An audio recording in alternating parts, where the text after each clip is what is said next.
bringing you this week's flight sim news with thanks to SayIntentions. We check out Jurassic World from Orbx, a new Learjet 25, and a brand spanking new Saint-Barthélemy Airport. And I got new internet!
Hello, everybody, happy Wednesday. Welcome to the middle of the week, the halftime show, the midweek shuffle. Welcome to the news. Lots of news tonight, and we're checking out some awesome new add-ons available now on our beloved flight simulators.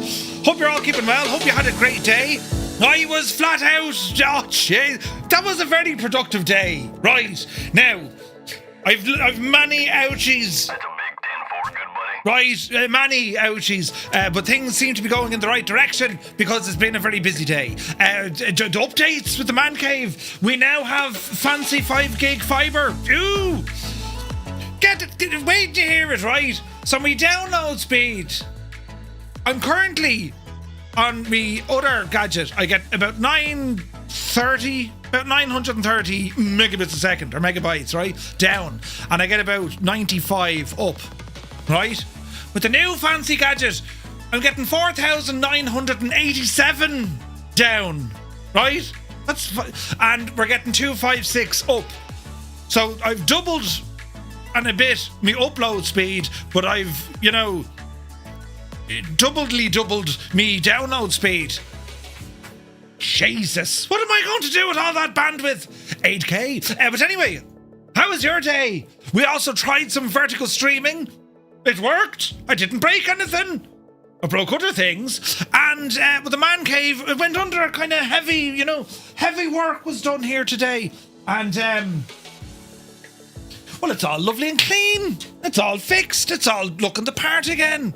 Brilliant, right? So I haven't stopped all day. Jesus, we even did a stream earlier on. But anyway, hope you're all keeping terribly well. Looking forward to tonight. Busy one, as I said. We're going to be showing off something new from SayIntentions to start us off. They're working on an absolute barrel load of new features. Then we're going to be checking out the Isla New Bar. I can't pronounce the name, so they're not even real. But we're going to visit Jurassic World. Right? This one from Orbx. Then we have the X-Prototype gadget, Learjet 25. We're going to take a look at that. And then it's over to Saint-Barthélemy. Ooh, a brand new airport out in the Caribbean. There is a default one there from Asobo, but this one, Jesus. And it's been published by iniBuilds. So we're going to be checking that one out a little bit later on as well. So where I stand with the internet now, as I have a terribly itchy left eye from all the dust. So, Jesus. So where I'm at now, I reckon I've splinters all over the shop as well, right? So where I'm at with the new internet, it's a 5 gig connection, fibre, ran around the back of Murph Manor into, well, the wall over there, right behind myself and Gibbo, and you want to see the modem. Can you see it? Well, you won't see it from there, look. Well, you might. Hang on. Do you see the big black yoke in behind there, look? Over there. It's the size of a friggin' Xbox. It's huge. Absolutely massive. But anyway, my problem is... This baby hits 88 miles per hour. Me left eye, lads. I gotta see some serious shit. What's wrong with Murphy? He's getting very emotional. There's something in me eye. Yeah, it's a eyeball. But anyway, I don't have an Ethernet switch yet. That was delayed. Amazon sent me an email to say, terribly sorry, but it won't be there. Oh, Jesus. They gave me a discount, and I was like, oh, don't cancel the order. But they didn't cancel the order. It was a discount for the shipping. So I'm hoping I get that tomorrow. Yeah, right, because I'm kind of shagged without it. My plan is, you see, I moved my cameras as well. Look, the whole place is shagged. My plan is, lads. Oh, look, there's a bit of glare coming in. Jesus, we can't be having this.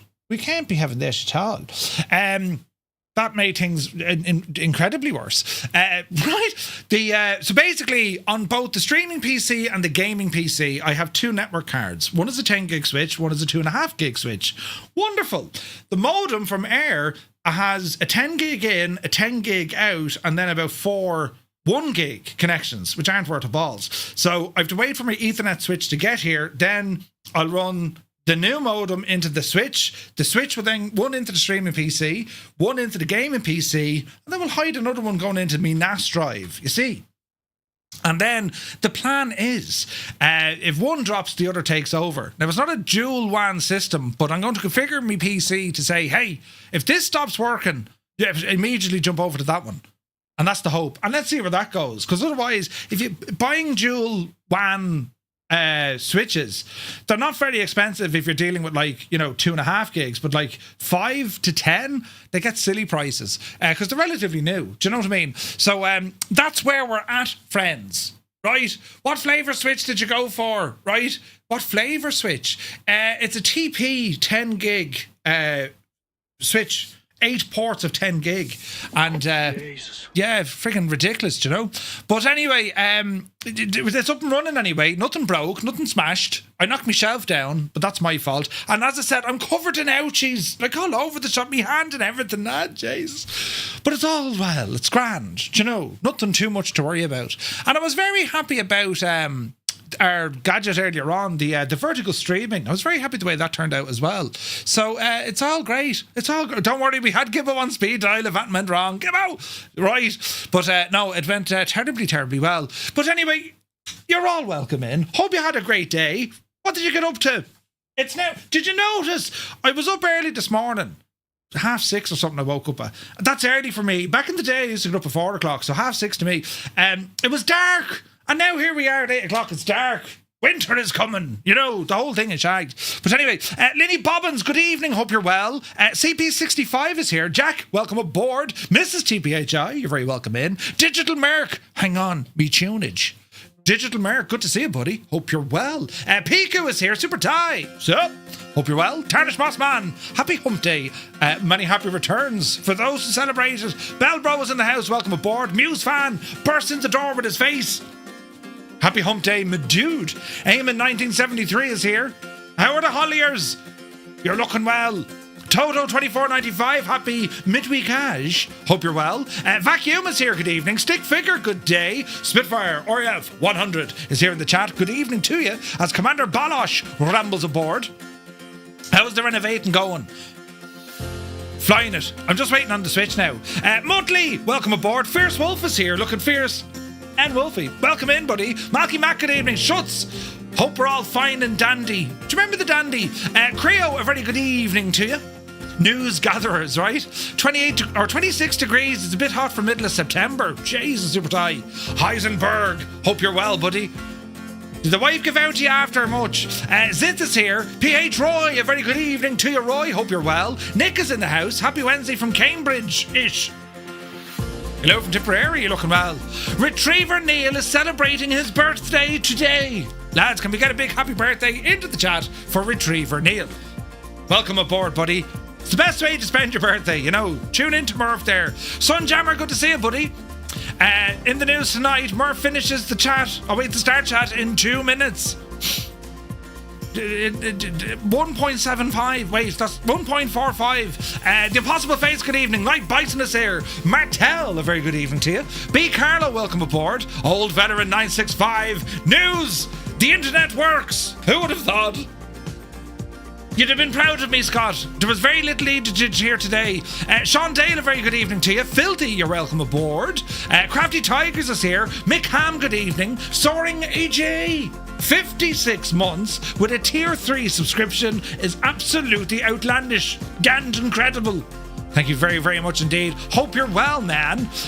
Let me see. Resonate, good evening. Winkle Gossler is here. Hayden, good evening, young aviator. May angels lift your wings unto the firmament. Hayden, as he spoke it to him on the day that became today. Greetings and salutations. Hope you're well. I've gone from an itchy eye to an itchy ear. Me whole left side, lads. Weirdness. Right. Says the breaker of things. Is he going to show us the remains of the shelf? No, it's all fixed. I fixed everything, you know. Chocks, yeah, 5G. Oh, it's lovely. Increased by 250%. That's how we do things. Jesus. Where is this now? Sounds expensive. Really wasn't. It was actually cheaper than what I'm currently paying. Do the maths there. It's like, well, but yes, how can he break things? Oh no, he can break things quicker now. Yeah, that's the spirit. Rod Hammer, good to see you. I am well in Oslo. Greetings from Tipperary. Jesus. Where is this now? A monolith of interests, or a monolith of internets. Hello? Yes. Zybok, you're very welcome aboard. Greetings from Tipperary. Hope all is well in Denmark. Where is this now? Max Stallion, good evening. DK Funfly, 10 streams in a row. Let's go. Good to see you, buddy. Where is this now? Wheaty Gaming. They're not new used enterprise. They're not new. Used enterprise kit will do. Used enterprise kit. Who? Is Gibbo setting this up? Right? Vasco. Very good evening to you. Vasco from MSFS add-ons.com is here in the chat. Ladies and gentlemen, you're very welcome aboard. Andy64, welcome in, Andy. Got not back for a job. Sad face. Oh, you didn't, Hayden, did you? You poor old devil. I was sorting my internet as well. Full fat fibre now, so Sun Jammer. Ooh, nice. McManser, good evening. Pieman Jim. Good to see you, Jim. 98 Vulcan is here. Digital Merc, doing well, he says. Excellent stuff. Right. Dylang, hello from Tip. Hello from Tip. Good to see you. Put on the kettle. The Impossible Face. The weather is back to being fierce mild in the north of Scotland. Oh, Jesus. Jumbo, welcome aboard. Take a drink every time he says shagged. You'd be shagged if you did that. Vincy, happy Wednesday. Stu Snape is here. Good to see you, Stu. Stu, you'd have been happy now with me crafty work. You know, yeah. Didn't make too many ouchies at all. Martel, welcome aboard. Irvy, welcome in. Where's this now? All the happy birthdays to Retriever Neil. Eyes are only brilliant. AZ Blue Line, good evening. Let me see here now. A Crotty, welcome aboard. Olsen is here. Faraz, hey, welcome aboard, buddy. Now, let me see. May I ask what light is that over your right shoulder? That one? Or them ones? They're the Philips Hue. Philips Hue. Who? No, Hue. Say Hugh. Say Philips Hugh. Philips Hugh. But they're very good. Now, let me see. Over here, look. Norse Viking, good to see you, buddy. Hope you're well. Idle Cutoff, Cambridge calling. Hello from Tipperary. Hope you're well. Jamaican Runner, welcome in. Photos by Kev. Is this pre-recorded? Yes, totally. Hermit Something, sorry for being late for class. I've been farming. Good afternoon to Boston. Hope you're well. Are you sure it's not your finger that itches? Wait, what? Enterprise kit is fine as long as it's not the Meraki. Or was it the Meraki? Meraki. The Meraki. Wasn't that... No, was it the Marquee, was it? Or Marquee? I don't know anymore. Divine Blonde, yes, I'm telling you. Used enterprise kit for your 10 gig network. Definitely not Meraki and Aruba unless you like paying subs. Oh, really? Oh, lads, I couldn't tell you. Right. Proby Pete, good day from Arizona. Welcome aboard. You're looking well. Shunty says, bring on the dinosaurs. I'm telling you now. Flipper Alloy, very good evening to you, my dude. Who else is here? It's busy on a Wednesday. Who's in charge? Right.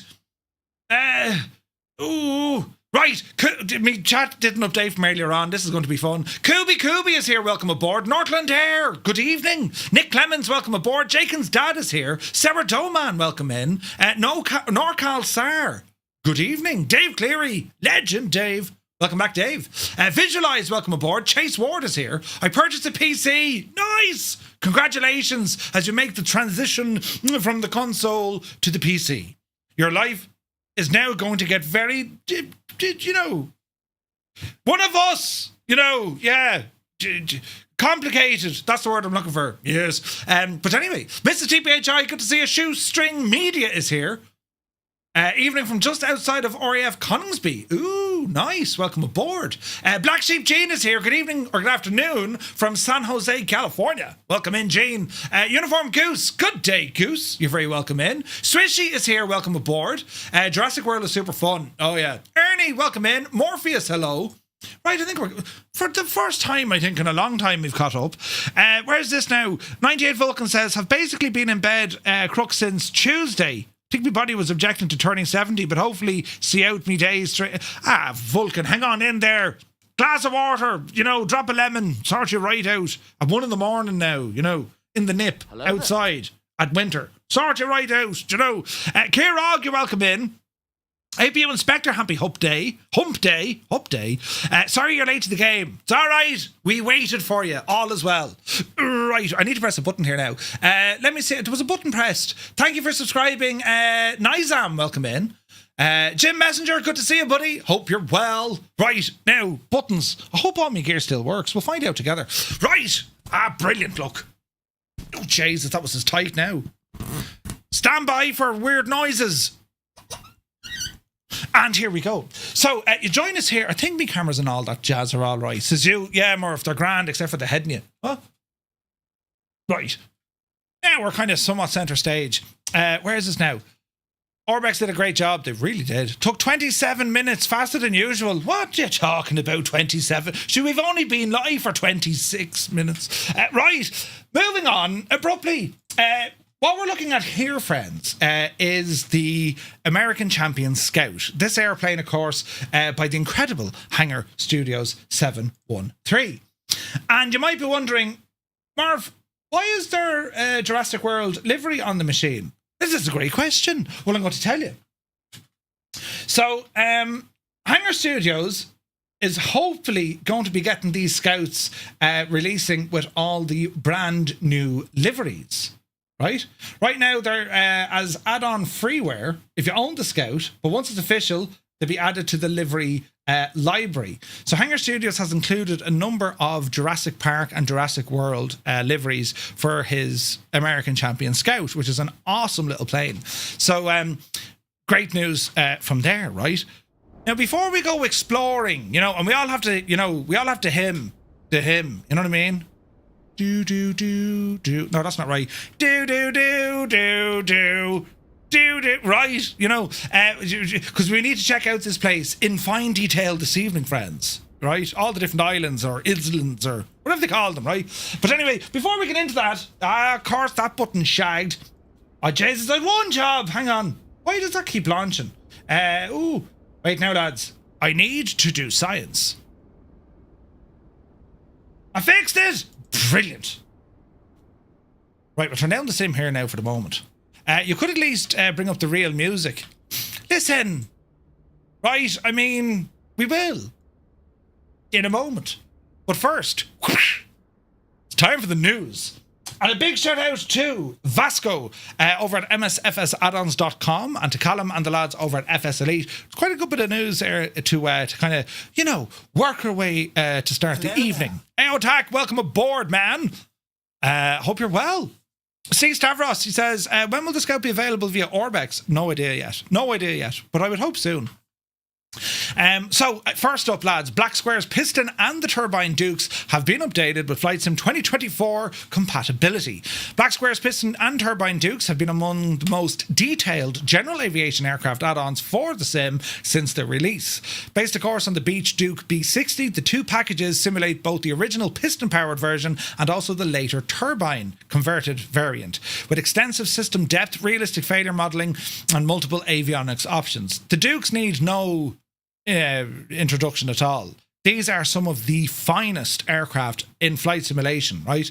Well, they've just been given a compatibility patch, and they also have a couple of new features. The headline, of course, being the new pre-flight and walk-around interactive system, which you can or don't have to use. It's up to you, right? It's designed specifically for Flight Sim 2024. So you can now click on the things like the chocks, engine covers, pitot covers, tie downs, all that sort of jazz, right? The update also introduces a new headphone simulation, nice, with visible cables and adjustable audio attenuation, as well as magnetic compass effects that replicate disturbances from onboard magnetic fields. That's the level of detail. Support for the TDS GTN-XI Advanced Crossfill feature has also been added, along with the new GTN-XI 750 and 650 bezels, along with improved model switching. Great stuff coming from TDS. They've been very busy. Both the Dukes featured reworked interior lighting for the new platform, a new tablet option for exterior registrations. That's the workaround until the bug is fixed in Sim Update 4. And they also have improved tablet persistence. With the Duke highlights, the piston-powered variants gain several new failure modes, including an oil pump failure and an engine seizure physics, right? Alongside improved visualizations for the cabin heater, the fan systems, updates to the KNS-81 RNAV, the KR-87 ADF, and also the KLN-90B. All the interactions bring the avionics up to the Black Square's latest standards, most notably that of the Starship. Bug fixes address issues such as the missing precipitation sounds, oxygen consumption calculations, reverse glide slope sensing on the co-pilot's RNAV, and problems with propeller heat circuits and mixture lever sounds. For the turbine Duke, the propeller and engine behavior was very much the focus of this update. A new instant beta on touchdown option allows the aircraft to enter propeller beta range automatically after landing. Nice and handy. Other additions include engine-driven fuel pump failure, improved torque calculations, faster indication changes, and also a refined gas generation behavior. Visual and avionics updates mirror those of the piston version, while bug fixes resolve issues with the PMS 50 GTN 650 on Xbox, jittery ADF cards, reversed RNAV glide slope sensing, and also the missing battery selector animations. It's available right now. It's a free update for anyone who already owns the Dukes, and it is great news. Great news for all the pilots who love flying the Dukes. As I said, both of these aircraft, they're just some of the best in flight simulation. In all flight simulation, the Dukes are incredible. They really are. My favourite probably is the piston, but the turbine is really nice. They're both amazing, lads. Do you know? So great news there. Ramble on over to Just Flight, where you got the aircraft, and you'll see where the updates are there, and that means that they work natively now inside of Flight Sim 2024, which is great news. One Fly Air, good to see you. Hope you're well. Where's this now? Jesus. Jurassic Park Island flights. We can do, but you see, not everyone has a One Fly Air. You know what I mean? Did they add career mode to 2020, or is it just 24? Just 24. Just 24. I'm in Los Gatos working. It's 87 there, says Gene. Jesus. 19 tabs. Good man. So moving on, Coronado. They've teased the original Cessna 172 in development for Microsoft Flight Sim. And what's interesting here is, well, the original Cessna 172, it's an old machine. You mightn't think it, right? But anyway, Coronado, they've teased the next aircraft, and it's one with a very special place in aviation history. Colonel Fork told me, he's been on to Echo 19. Will you make this work in that plane, please? Coronado dropped the image on Facebook today, showing what appears to be the first ever Cessna 172. Simply designated 172. That's long before Skyhawk name and letter suffixes became standard. The teaser image shows the aircraft flying over farmland at sunset with the branding Coronado 172 stamped across it. What we're looking at here, it looks like the version of the 1956 Cessna 172, the original tricycle landing gear design that launched the Skyhawk family, right? Anyone who's flown in a 172, right, you'll know the difference from flying one from the 70s versus the 80s versus the 90s versus the noughties and versus today, right? They evolve. All of them evolved through each decades, and they tend to get slightly bigger, actually, as they have more robust parts. But the older Cessnas, the 172, These are a small plane. The 172 introduced as a development of the Cessna 170B back in 1956, which Coronado also released back in 2021. By swapping the tail drag configuration of the 170B for a nose wheel and making all the different kind of refinements when it came to the design, well, Cessna created what will become the most produced aircraft in the world. Early 172s, well, they're fairly easy to distinguish from the later Skyhawks due to the straight vertical tail. As always, Coronado haven't revealed pricing or availability just yet, but it's interesting to see what the story is going to be. For now, it looks like Simmers will soon have the chance to fly the 172 where it all began. 45,000 Cessna 172s ago. Pretty cool, right? No rear window. Correct. Well spotted, Super Tie. If Carlsberg made Cessnas, it was a great aircraft, and I don't know how many in the world are still flying from the 50s. There's a lot of them are, a lot of the ones that you'll see at flight schools are from the 70s and from the 80s. If you're lucky, you've gotten one quite modern with, like, you know, a G1000 or a G5 or whatever. But usually they're old. But this is old. This is old, right? It's not just old, it's old. But it looks very pretty. So we'll see what they can do with that. Now, big news here. Airplane Heaven announced a B-25J Mitchell is in development for Microsoft Flight Simulator. Airplane Heaven, as you might remember, they kind of have a bit of a roller coaster kind of a setup. They're either booting it or they're kind of going kind of slow. I have to say this, though. Their last aircraft release, in particular, the Avro Lancaster, it was amazing. And I really, really enjoy flying the Lancaster. So I'm very much looking forward to this with the North American B-25. So they revealed their next aircraft, the North American B-25J, one of the most recognisable medium bombers of the Second World War. And the team describes the project as a high-definition tribute to the B-25, with the initial release to feature the base J model. In addition, Airplane Heaven have confirmed that an 8-gun nose strafer variant will also be included. The B-25 first flew in 1939 and went on to serve in nearly every theatre of the Second World War. It was best known for its role in the Doolittle raid on Tokyo in 1942. The B-25 earned a reputation as a versatile and rugged medium bomber. There was more than 9,800 units built, with the J variant being the most produced. Equipped with the heavier armament, including up to 18 forward-firing .5 caliber machine guns, half an inch, right? 18 of them, Jesus. In some configurations, the B-25J was widely for both bombing missions and also low-level strafing. A number of examples remain airworthy today, and regularly seen at air shows around the world. You know Chunky? You know Zach? He's now with Moza. You know Zach, right? Chunky. He's a crew chief on one of these in the real world. I don't know, is it the J now? I could be wrong. But he, right? So we'll have to have him on soon for an old chat about it. Couple of screenshots here showing it off at the beginning. As you can see, it looks pretty. Remember, didn't Jeppesen have to make one of these? Because it was parked up? But Bremen Flight 2026 will have some amazing birds to fly. You better believe it. You better believe it. So yeah, this is looking very pretty. Now, the only thing is, I will say this, right? The Lancaster has been in development for almost 5 years. So that's a project that's been going on for 5 years. So I hope they don't kick it wide with this. But it looks beautiful, so, you know, we'll see what happens. Angel of Mercy, look. It's a beautiful plane. Absolutely beautiful. So very much looking forward to getting to try this one. Specific details such as pricing and a release window along with the full feature set remain to be seen. However, the first preview images shared by Airplane Heaven, they've already highlighted an extensively detailed aircraft both inside and out. Ooh. It looks stunning, doesn't it? Beautiful, absolutely beautiful, and such an iconic aircraft. Now, staying with iconic aircraft, Micropose have showcased their preview of what's currently being worked on, their B-17 Flying Fortress.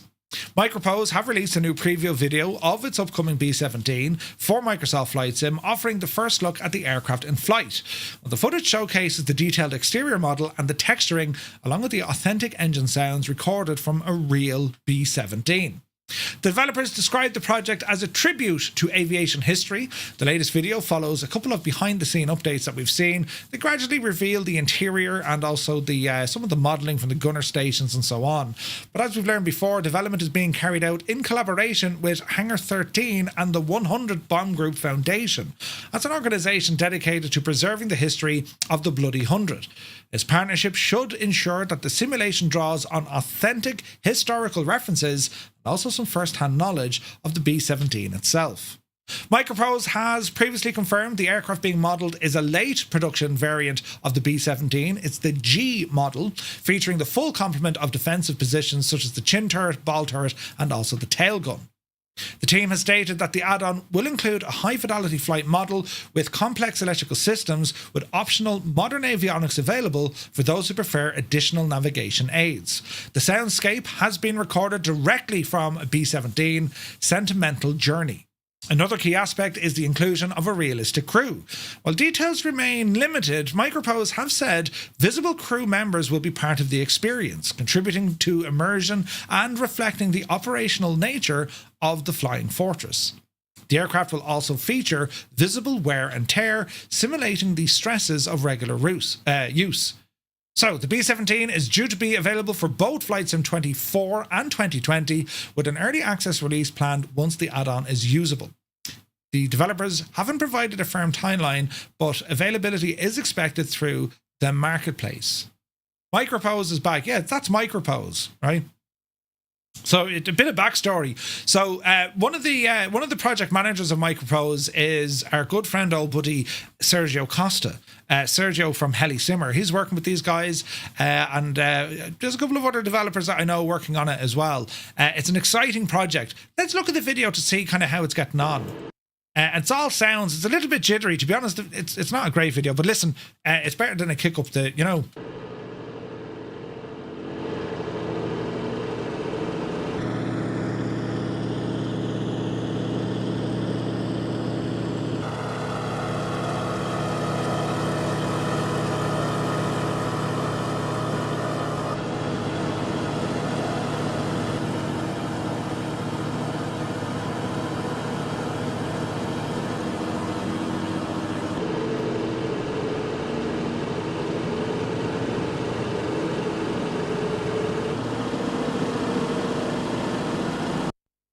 So, my thoughts on that would be that's not a good showcase of the aircraft.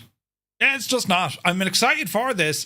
I thought how the video was presented just wasn't good enough, I think. And it doesn't sound great. Like, there's no idling sounds. Like, that's not whoever said this was a good idea. Hello? Right. However, at least we know it has its own authentic sound kit, and I have to say it does look very, very nice, albeit a little clean, but it does look very, very nice. Would it be nice to see maybe another livery in it? Because I mean, okay, she's all metal and that, but like these engines, like absolutely leak oil, right? They leak oil, but yeah, I don't know what the sound's final yet. I just don't know. But the video that they released was kind of showcasing that, you know. But anyway, I'm not too worried about the texturing. Like, look, livery creators can kind of help out if they need to. Microprose have extensive experience with B-17s. I mean, they have their own games on it, right? So it'll be interesting to see how it goes. But I just think that the video wasn't, you know, have the thing sitting on the ramp. Give it a bit of a rev. Do you know what I mean? That's get the sounds out. But I'm still very, very excited to show this off. I'm very interested to see where this project is going, because there's huge hype for this from the not only the the historic crowd, but like anyone who likes flying, iconic aircraft, vintage iconic aircraft. And from the American side, we already have the Lancaster. Wouldn't it be great now to get the B-17 up there? So yeah, it looks pretty cool. Zappel, welcome in. It's underwhelming indeed, says Vasco. I believe they're not exactly looking to go full fidelity with the first release. It's more like a learning process. You see, that's the worry though, right? Because the team is stating it would include a high fidelity model and complex electrical systems.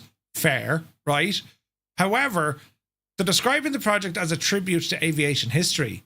You know what I mean? So I don't know But let's see where it goes, lads. But I just, fingers crossed, fingers crossed. There's a lot running on this, and I don't know, lads. Micropose, they're such a big name. You know, it's if they want to start off easy and let's just see what happens here. I don't know. Cross your fingers and your toes, your legs and your arms. Yeah, correct. Reserve judgment until the thing comes out.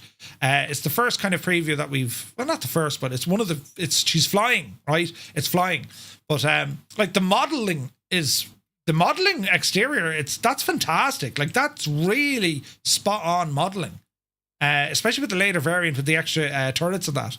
So let's see where it goes. Looking forward to it though. Looking forward to it. Now, the Super 27 expansion brings new engines and cockpit technology to the Flightsim Studio 727 in Microsoft Flight Simulator. Flightsim Studio is back with the first in a series of developer posts dedicated to the upcoming Super 27 expansion pack for the Boeing 727 in Microsoft Flight Sim. The update walks us through the visual and cockpit differences simmers can expect when the expansion release. It's been a year since Flightsim Studio brought the 727 to the sim, and the team say that the aircraft has matured into what they describe a feature-rich package. The Super 27 aims to take things further, mirroring the real-world retrofit program that extended the life of the 727 in the late 1980s. New engines, most notably, is going to be what's under the hood, the JT8D pod engines with the JT8D 21C models. They're straight off the MD-80. They're much larger, much more powerful, and surprisingly, they were quieter. But that's the way the world went.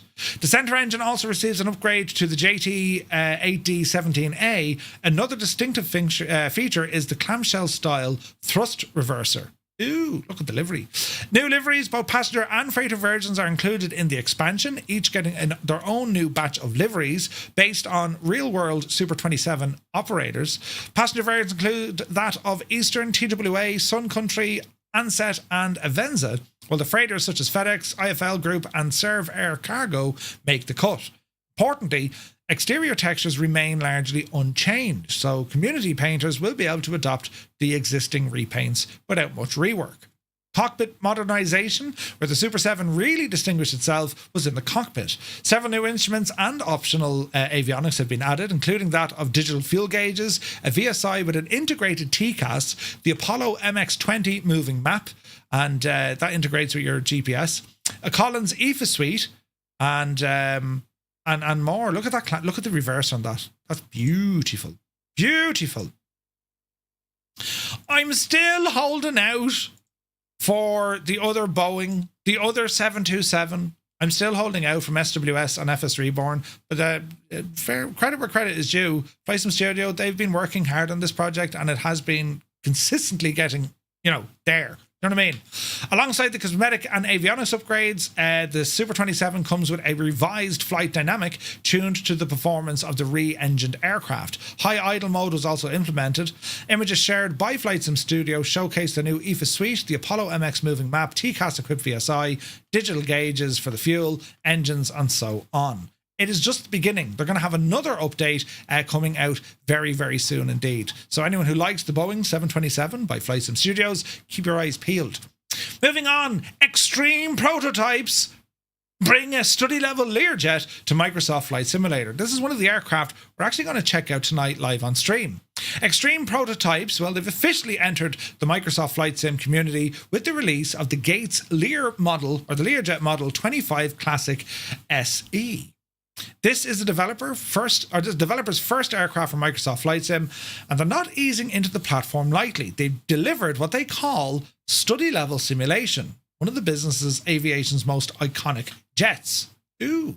Xtreme Prototypes rebuilt the Learjet 25 Classic SE natively for Microsoft Flight Sim, rewriting more than 30,000 lines of codes to match the simulator's modern XML framework. Every system from hydraulics, fuel, pressurization, anti-ice, even the fire protection has been recreated within the limitations of the SDK of Microsoft Flight Sim.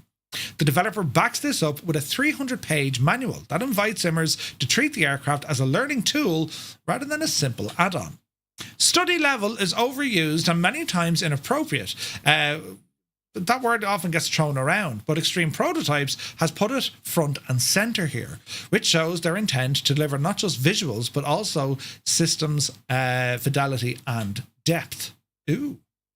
So, among the highlights of the package, we will find a retrofitted GNS 530 cockpit, packed with animated steam gauges, 14 liveries, a full audio kinetic WI sound package, support for optional third-party GPS GNS units, a fully simulated electrical, hydraulic and fuel system, working pressurization, bleed air and air conditioning system, complete anti-ice and de-icing, the Lear JET autopilot, retrofitted GPS GNS mode with a speed, hold, flight director and dual yaw dampers, and also a custom ground proximity warning system, a stick shaker, functional fire detection, suppression, emergency gear and oxygen systems.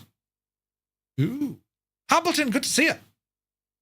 So we're going to be checking this one out, as I said, tonight. It is based on the 25D variant. The aircraft attempts to capture what made the Learjet famous in the first place, some fighter-like performance in a civilian frame, with turbojet engines capable of Mach 0.82 and a ceiling of above 45,000 feet.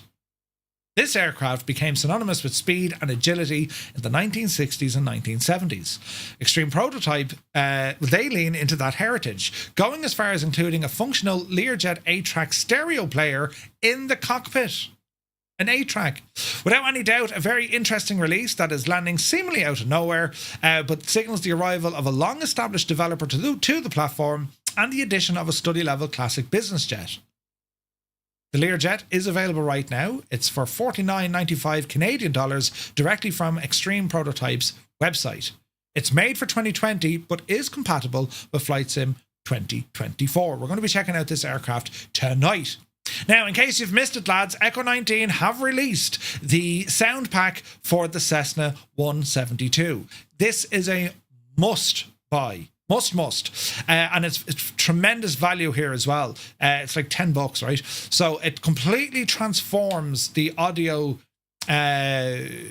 experience of your Cessna 172. Both the steam gauge and, of course, the G1000. And it's absolutely brilliant indeed. Brilliant. And there's a couple of nice features thrown in. We were messing around with them the other day with the radio frequencies, right? What's going on here, meow? And dynamic cockpit ambience, responsive sound systems, authentic flight details, premium liveries. You get beautiful liveries, 4 new high-res liveries. And for 2024, there's one for 2020. Seamless transitions and custom noise suppression all baked into it. It's very, very good. So, yeah, highly recommend that, lads. I was flying it earlier on for a few moments, but it's about $10, $12, depending on where you are. Now, other news, Cows have updated their product line and they've gave it a patch today. The DA40 NG. Ooh.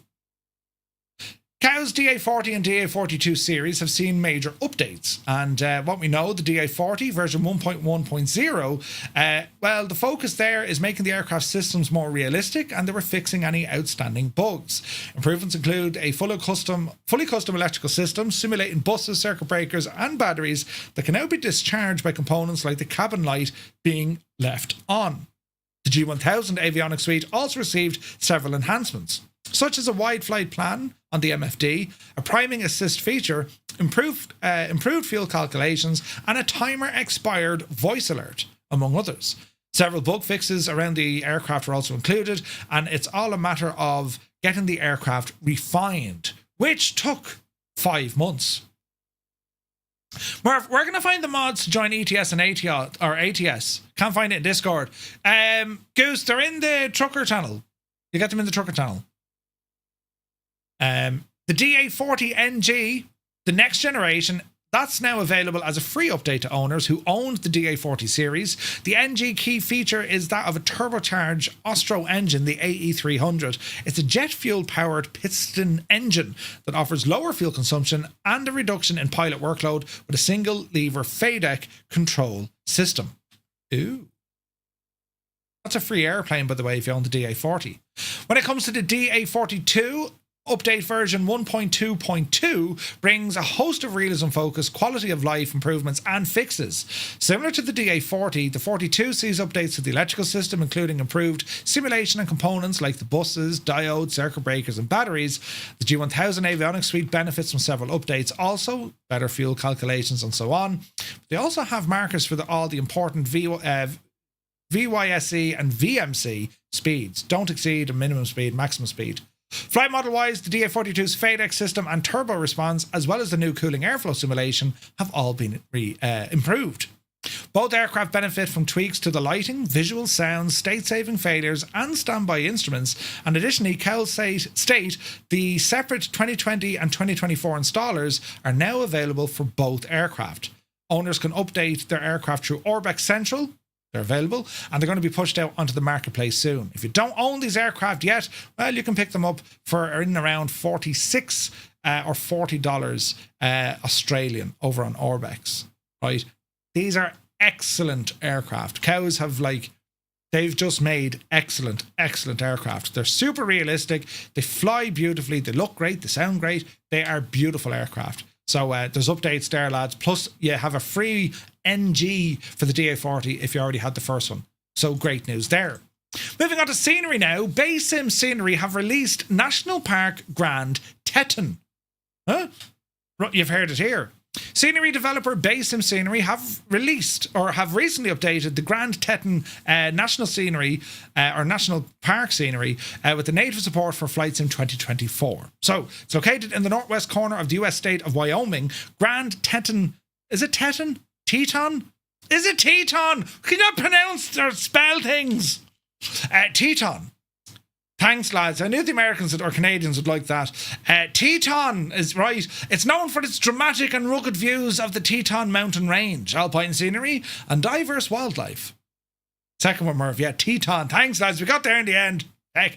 The park drew over 3.5 million visitors back in 2024. One of the most visited national parks in all the United States. We got some pictures with kind of pixelated people. It's not the people we come to see, not at all. We're here to see the sceneries and farmers and you know. BaySim Scenery National Park of Teton Scenery. It aims to enhance the park's 310,000 acres by adding over 100 custom objects, hundreds of animated visitors, parking areas, bridges and trails. The developer has paid particular attention to the area surrounding Jenny Lake, a picturesque glacial lake situated at the base of the Teton Range and one of the most popular areas in the park. BaySim Scenery brings to life the lake's shoreline, trails, boat docks and surrounding facilities in areas previously untouched by the default 2024 scenery. I gotta say, it looks nice. Jenny Lake, right? Those buildings are from CG Trader. Wait, what? Oh, look at all the boats, look. There's people swimming in the water. It looks very nice. Over 100 custom objects, 20 handcrafted objects such as Visitor Centre, Jenny Lake and so on. Added a few hundred customised visitors around the parking lot. Detailed modelled parking lot around Jenny Lake. Detailed modelled boats and docks with piers and many added boats, ferries, buildings and visitors. Modelled the trail bridges across Cottonwood Creek. Modelled the entry area of Jenny Lake. Beautiful nighttime effects. Ooh. Goose, you got sorted. Nice. Scott has some photos of this area. Oh, really? It's like Tauntaun from Star Wars, but Teton. Thank you, Antler. Yes, we'll get there. The scenery is available right now. Version is available to purchase over on Sim Market for €8.99. I think we'll kind of have to check this one out. It's a 2020 scenery because that's a 2020 picture because look at the trees. Ah, the trees. Ooh. Right. So we'll see how the trees behave. I imagine they're going to be much nicer in 24. Now, one of the world's most challenging airports is now even more detailed in Microsoft Flight Sim. Saint-Barthélemy Airport, Tango Foxtrot Juliet. It's one of those places every simmer has probably tried at least once to land without exploding. Our good friend Captain Gaiman, well, he is a regular real-world pilot to this very destination, or at least Well, he did last year, the year before. It's a short strip of asphalt squeezed between a steep hill and a Caribbean beach, with a road right under the approach path. It's basically an aviation rite of passage in Microsoft Flight Simulator. The scenery already comes as a handcrafted version built by the Microsoft and Asobo team, and it's already pretty solid. But SLHSimDesign, well, they reckon they can do one better. And the brand new release features the scenery for both 2020 and 2024. According to the developer, the scenery goes deeper into the details of the island and the airport environment. People who react to you. Animated characters, they'll duck, wave, or even film your landing. The presence changes depending on the time of day. Traffic, the famous road over the hill, isn't just scenery. Animated cars and pedestrians add another layer of realism. Expanded interiors, both the terminal and tower are fully modelled, right down to a working elevator. There's also a modelled hangar interior. Island life, from animated jet skis, speedboats, offshore beachgoers at the threshold of runway 28. Eden Rock, Gustavia Bay and the nearby shopping centres, the wider environment has been given full attention to. 3D custom modelling, 4K PBR textures, corrected terrain elevations, custom taxiway signs, and a GSX profile for ground services. This has been published by iniBuilds. We're checking this one out tonight, and I'm going to press the button and let's check it out. Are you ready?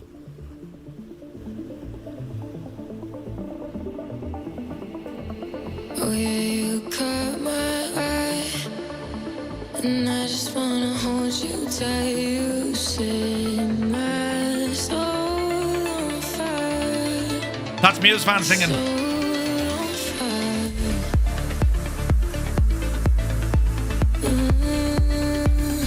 Never find another you.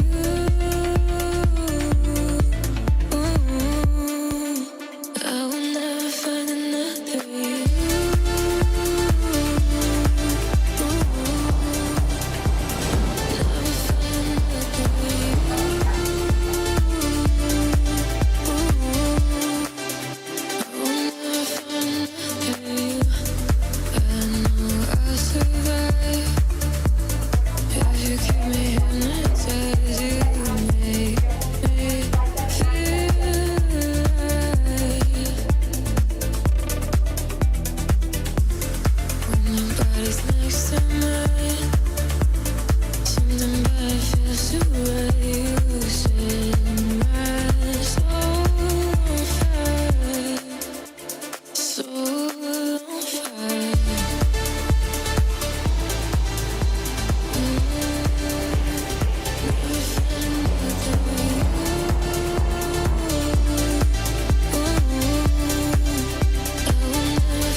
Jesus, Brandon Lowe is here after about many minutes. Brandon Lowe, welcome back, buddy. Good to see you.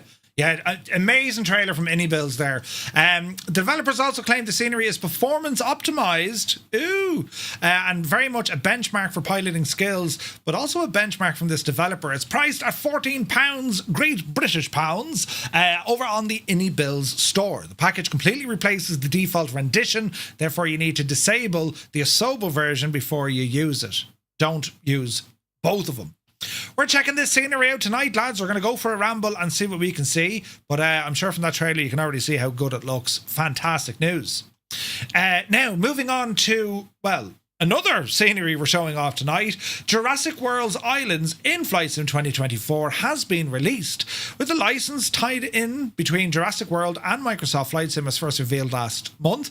It took to the Flight Sim community by surprise. We're all like, wait, huh? Microsoft Flight Sim has always been about realism, so the idea of flying through a world populated by prehistoric creatures felt completely unexpected. You don't say. But at the same time, it was hard not to be intrigued.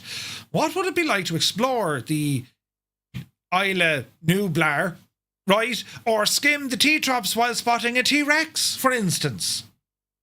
How do we get the DA40NG as you're already a customer? Go on to Orbx, Mike, where you got it.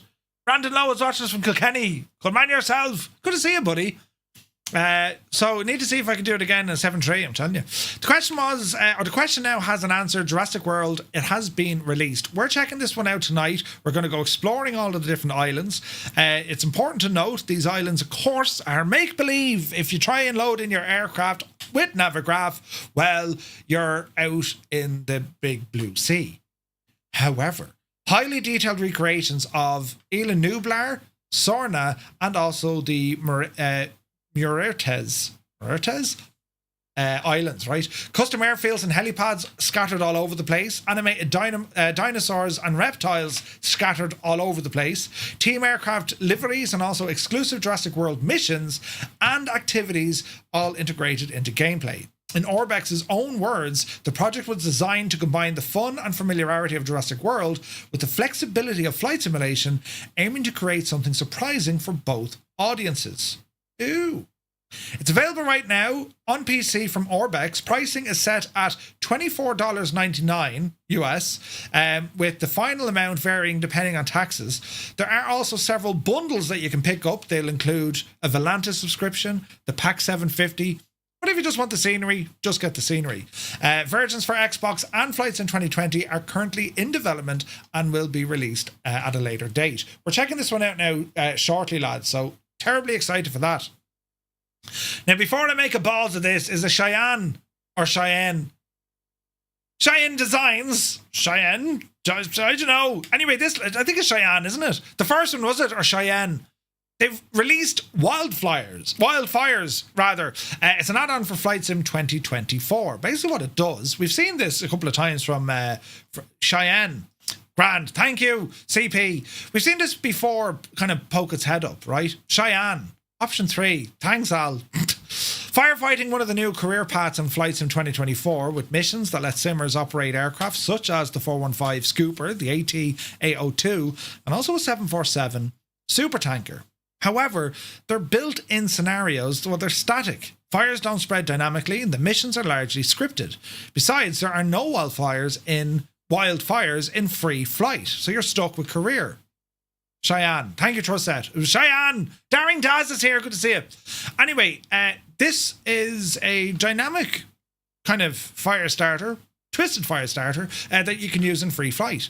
They've now released Wildfires 2024, a third-party DLC that aims to expand the feature with more dynamic simulation. According to the developer, they've introduced a system where fires can either be triggered manually or appear randomly near the player's location. The fires should react to wind and vegetation, spreading over time and evolving visually with flames and smoke effects. Very dramatic photo looking there, although it's kind of added in by the clouds.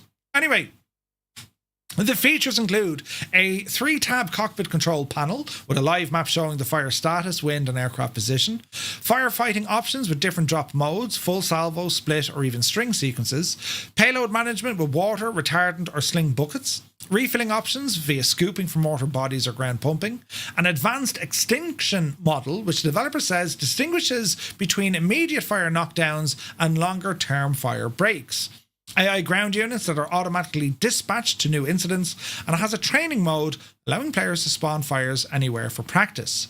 It's not the only attempt to expand firefighting in it. We've seen it last year. South Oak Company released Aerofire Global, an add-on that generates active wildfire fires using NASA's satellite hotspot. While Aerofire focuses on linking the sim to real-world events, Wildfires focuses on giving simmers control inside the sim. Both products attempt to address gaps in the default firefighting experience by providing fires that can be spawned dynamically. It's available now over on simmarket.com, priced in and around $15 US. Now, it's important to note here as well, right? I haven't tried this add-on, and it does look pretty good, right? I like the UI and everything that they're able to kind of build into it. And you're putting out fires and all this jazz. But it has to be noted, SayIntentions can also spawn fires using SkyOps. I'm not very good at putting them out, but there you go. So if you're with SayIntentions, well, you already have this capability. It'll spawn fires wherever, right? And they're very good. So here's an add-on if you just want to have the firefighting stuff in it, but for $15, I mean, we'll see how that goes. Flightsim.to, well, they've launched a brand new auto installer. Wait, what? This could be happy. Could be happy. What's this now? The impossible face. Your Wi-Fi keeps booting itself off. Jesus. Cy Murray, thank you very much indeed. 49 months. Thank you very much. Daz, yes, internet sorted. Just waiting on a switch. Literally a switch. But anyway, Flightsim.to, they've announced the launch of a new auto installer. This, a tool designed to take the hassle out of installing add-ons for the sim. It's currently in beta and available exclusively to premium members. The auto installer promises to simplify the process of getting your favourite scenery and aircraft and liveries into the simulator. The new application integrates directly with Flightsim.to, allowing users to install compatible add-ons with a single click. Once selected, the auto installer will automatically download, extract and place files into the correct folder, removing the need to manually handle archives or hunt down for the community folder. Not exactly the most, difficult. Alongside one-click install, the tool supports bulk installations, letting simmers queue up multiple add-ons at once. There's also support for custom installation paths and symbolic links, ensuring flexibility for those with large libraries spreads across different drives. Not every add-on is compatible yet, as developers must opt in for the auto installer to work, and likewise, there's currently no built-in uninstaller, meaning manual removal is still required. Wait, what? Excessively Salty says, I'm all for using Flightsim.to installer if it means I don't have to use the website. I don't know, I'll have to see it in the flat. I like using the website because then you can read comments, what people are saying when you want to go grab something. You know what I mean? But yeah, it's kind of funny that it'll auto install, but you have to manually uninstall it. That's a bit strange, isn't it? The worry here now, will this thing flag automatically to say there's an update and it'll go and grab it for you? They didn't say that. I imagine it does. While it's only available to premium members for now, it appears to be available to all users in the future. We shall see. We shall see. I like the sound of the stuff. It's the hardest to keep updated. Yeah, I like the sound of it. I don't think it's ready yet, though, But interesting news to see that that's what they're trying to do. Download now, one click, simple and safe. Beta release for premium members only. Okay. Parallel 42. Did you hear the news? Parallel 42 have confirmed Flow Pro is now in testing. I rambled into an Edson stream the other day and the devil was testing Flow Pro in Flightsim 2024. Now, it's not ready yet. Things are going to break, right?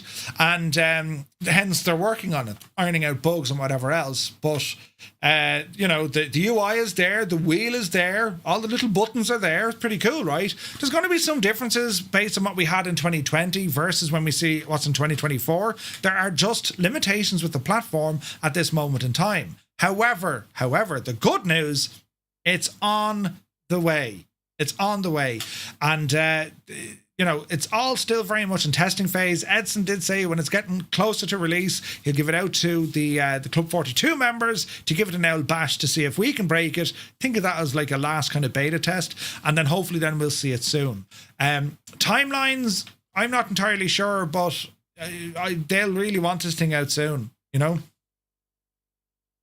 Murph, how would the auto installer work with add-ons linker? You just tell the auto installer where your folders are and it'll be fine. But you can download them, but you'd still have to go onto the add-ons linker and activate them, if that makes sense, Heisenberg. You know what I mean? We can test as well. I don't mind bugs. Some of the bugs it does, some of them are really silly stuff. And Edson just said, no, my light won't turn on now, or the door doesn't open. It's all this level of weirdness that's going on. But anyway, Flow Pro is being adapted to the Sim's new back-end systems, and according to the team, testing phase will see every feature stress tested by their internal crew to ensure stability and functionality. They're not committing to a firm timeline. As they put it, the product will be released when they are confident it's ready to be released. That could mean a short wait or a longer one, depending on what surfaces during the testing period. But it is clear it won't be too long before we'll finally get Flow into Flightsim 2024. For now, Essentials and Pro remain the only Flow tiers making the jump. The free version stays exclusive to 2020, so anyone who wants the wheel in the new sim will need to look for one of the paid upgrades. But I highly recommend you buy this anyway, because to me, Flow is one of the most important add-ons, utilities you can get for your flight sim. End of story. It's just one of the best. It replaces the clunky UI system click the menu, the sim pauses, it thinks about stuff, the UI, it all gets shagged. This bypasses it entirely, right? The next thing that we need is chase plane. Both of them make their way into flights in 2024. That's huge, huge. It's worth noting, Flow has built up a dedicated community since its launch, thanks in part to user-created widgets and scripts that extend its functionality. It's a huge add-on. Flow Pro is the cat's meow. It's brilliant. So stay tuned, lads. As soon as we can get something working from Edson, Edson, he'll leave it with me, he said. We'll get it working and then we'll give it out to a couple of folks. So I'm very excited to see this in 2024. There was one limitation he showed me on the stream. I don't know how important this will be for folks, and I don't know how much of a red flag or hurdle will this be a permanent issue.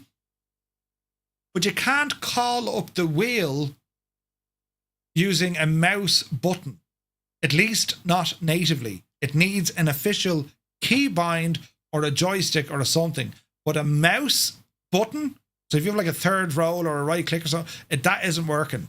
And I don't think it can work according to Microsoft. So that's the only thing to perhaps be on the lookout for, but we don't really care. We'll figure it out. Jesus, just release it, will you? We'll figure it out. But yeah, I'm very excited to see that being released. Now, we're almost there, lads. Aerosoft have launched their biggest ever sale with up to 75% off a selected number of Aerosoft published items. This is a huge sale. So it's the biggest sale that they've ever had. Aircraft such as the CRJ, which brings the 550, the 7, the 9 and the 1000 series aircraft into Microsoft Flight Sim, 20% off the whole package. Mega Airport Frankfurt, 10%. Mega Airport Berlin Brandenburg, 30%. Dusseldorf being reduced by 25%. Simwings Hamburg also dropped by 30%. The airports add variety and realism to your route network with a spread of major hubs and regional ones. For those on X-Plane, Marseille, Society Islands and the Seychelles have also been included on the sale. Also, hardware, utilities and hardware, so, Pushback Pro, 15% off. And for those looking at the Honeycomb Bravo throttle quadrant, it's also discounted. The savings of up to 25% across Aerosoft distributed equipment. The Charlie and the Alpha are also discounted. All right. Fancy picking up something not related to Flight Sim? Well, they have the Fairbus Coach Simulator, City Bus Manager on PS5 and also Subway Sim 2. It's a massive sale that they're doing right now, and ramble on over to Aerosoft to have a now look at it, right? Have a now look at it. Microsoft Flight Sim have launched Sim Update 4 Beta, and the initial news is good. They've entered a new testing phase with the release of Sim Update 4 Beta, available now for players on Steam, Windows and Xbox, and the update comes with an expansive set of release notes once again. Microsoft Flight Sim team continued to lay down the groundwork for a smoother and more reliable simulator. It's a stability-first update. Since 2024 was released, users have reported sudden crashes, inconsistent performance. We all know the crack. Sim Updates 1 to 3 have tackled this pretty much head-on, and Sim Update 4 continues in the same direction. Microsoft lists dozens of crash fixes across the core system, such as ATC, the Flight Planner, World Map, Smart Camera, Pushback, Taxiway Logic, even the Copilot. The main CPU thread has also been optimized, airport and aircraft codes have been streamlined, and the visual elements like grass rendering has been refined. In practice, this means fewer CTDs. VR pilots haven't been left out either. A new foveated rendering scale slider has been added to the graphic settings, allowing users to tune how to balance the sim performance and the visual clarity. Avionics polish is all going to be included, along with flight model improvements. They have one here. It introduces support for a full inertia tensor in aircraft configuration files. Aircraft specifics include that of the F-18, the Cabri and the 737 MAX. Important caveats, as always, if you're going to be signing up to a beta, career mode and any sort of Challenge League progress is all parked, and multiplayer as well. But yeah, it's pretty cool. The main one I was looking at here, stability and performance.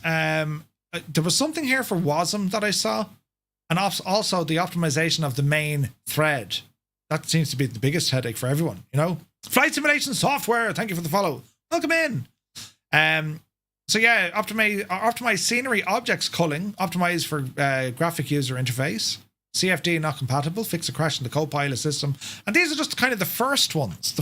See, when are we getting shared cockpit? Until they have the sim in a stable place, and, you know, I'm paraphrasing what Jorg said, but until the sim is stable, they're not mad putting features in. They don't want new features. Get the thing relatively bulletproof, and then start looking at the features. Which, to be honest, lads, I'm okay with. The reason being is the absolute prime friggin' objective here, right, of Microsoft and Asobo is to make sure that the sim is highly optimized and extremely stable. That should be the objective above all else. And I think that's where they're going with this. If you have a stable sim, right, your third-party developers, let them get in and make the stuffs. That's what they do. That's what third-party developers do. So get the sim, like, running like, you know, Joe Dolan, lads. Do you know what I mean? So anyway, we'll wait and see. They do want to have shared cockpit. I remember Seb said this to me as well. They're aware of the joint FSs and your controls of this work. They know them. But again, I'm paraphrasing, but what Seb told me was if they're going to be doing shared cockpit, they want to do it on their system. They want to build it because they want to build it their way and it works properly. And you know what I mean? But anyway, no mention here yet, lads, unfortunately, of the Puma, the H225 helicopter for Microsoft Flight Sim 2024. A little bit worried there, but sure, what can you do? Now, moving on, Eagle Dynamics in the world of DCS. They have released the MiG-29 Fulcrum into early access. The highly anticipated MiG-29 Fulcrum, the A variant, well, it comes into early access. The iconic Cold War fighter arrives as part of a major update to DCS World, version 2.9.20.15010. I'll say that again. Which also introduces a complete overhaul of the R-27 missile family and a host of other platform enhancements. The new MiG-29 Fulcrum is a full fidelity simulation of the Soviet-era fighter, in contrast to the low-fidelity version available in the Flaming Cliffs 3 package. Eagle Dynamics have also released the DCS NS430 nav system for the MiG as a separate product, replicating the real-world Garmin GNS 430 in DCS. Tutorial videos for the new module have been made available by Matt Wagner over on YouTube. Look at we have to watch the video. They're going to play music, but I don't care. These lads are brilliant. Hang on now, do we have a higher? We do. 1440, gear up the chapel there now.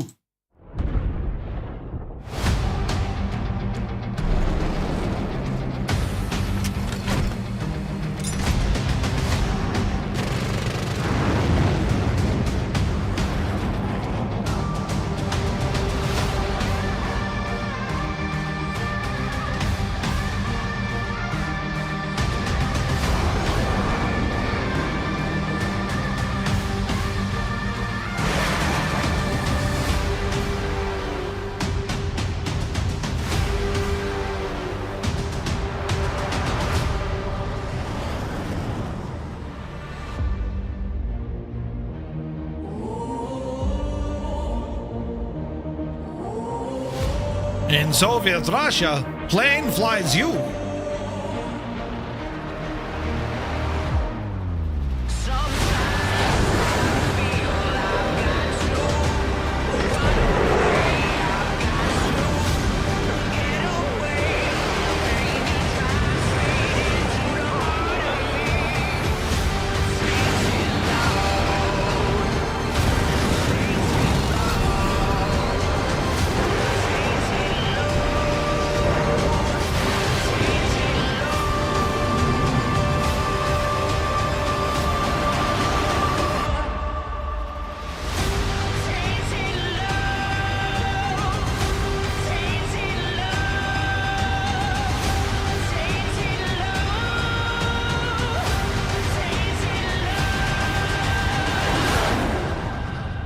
Jesus, the trailers them lads do are absolutely ridiculous, aren't they? Oh, jeez. Did you see it?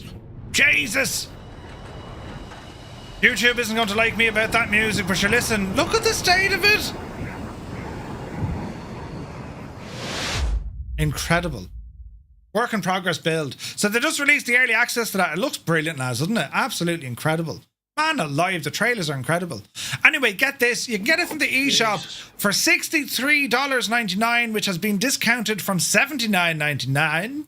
So it's a relatively expensive module, but it looks incredible. You know what I mean? It looks incredible. First person. It's class looking. Yeah, first person tease. Does it look like the Blaze? Well spotted. See the new straight tail. We did, Red Baron. We did. From Coronado. That looks absolutely incredible. Great stuff from DCS. Now, lads, we're going to move over this briefly. This is a new feature on the way from SayIntentions, and it is that of the tracker, the flight tracker. They've included a brand spanking new 3D map. Ooh, the features that are currently there on the 2D map, well, they hope to bring these over, and this can be tied eventually. They're still working on it. It's not released fully yet. It's a beta. But the idea being is when Skynet is fully up and running and we're on our group, for example, we're doing a group flight, well, you'll be able to just appear your group aircraft on this map. And you'll also see other things like the flight. You'll also see other things like getting the the elevation and what their flight was doing. Were they climbing? Were they descending? You'll actually see that in like a snail trail kind of form. This is pretty cool, and I love it because it's very fast, it's very fresh, and it updates very quickly. And it's all part of what SayIntentions do with the flight tracker. All of these aircraft you see here are the aircraft connected to SayIntentions, which is pretty cool. And if you wanted to, you can ramble in and have a now listen to see what's being said, right? So we can see like loads of cool stuff, right? Loads and loads of cool stuff. So we can throw in the weather, we can throw in satellite imagery, and they've also added a new feature for showcasing TFRs, right? Temporary flight restrictions also appear on the map, and SayIntentions ATC, well, they're also aware of these temporary flight restrictions. So if you do try to get into those areas, they'll be on the blower. Hey, get out of there, right? Unless you have clearance. These are all quality of life updates that SayIntentions are working on. Bearing in mind the features, I don't want to say they slowed down because them lads don't slow down, but the features, they've reduced the speed in which they're usually popping them out purely because the AI living world, when it came to traffic injection, that took a lot of time and effort, and they're still working on that. But they're at the stage now where it's progressing and it's releasing team members. They don't need to work up there anymore. They're able to work on other stuff. This is very exciting to see, and it's class what SayIntentions are doing. Class. But that's not all. We had a quick look at this on Monday night, and this is called the checklist tuner, right? There's a single plane over the Bay of Biscay. Wonder who that is. Andy Brown, good to see you. Hope you're well, buddy. The checklist tuner. When I was loaded into the sim, I was able to get our good old pal Captain Canada to say, Murph, are you sure you know what you're doing here? And I want to show you how this works. If I were to go in, now SayIntentions have launched a ton of tutorial videos explaining how this system works, and you can access this from your pilot portal. Everything's tied up to partners at the moment, and then it gets pushed out to members and so on, right? But to get an idea here, right, if I were to go in and check my aircraft only, so I've one here for the H500. So see where I am clicking on this. I can add a brand new aircraft or my checklist to any aircraft. They even have a PDF reader, right? Or you can create a PDF. So you can upload a document, SayIntentions will read it, AI will take over and create a checklist based on that of maybe a POH, right?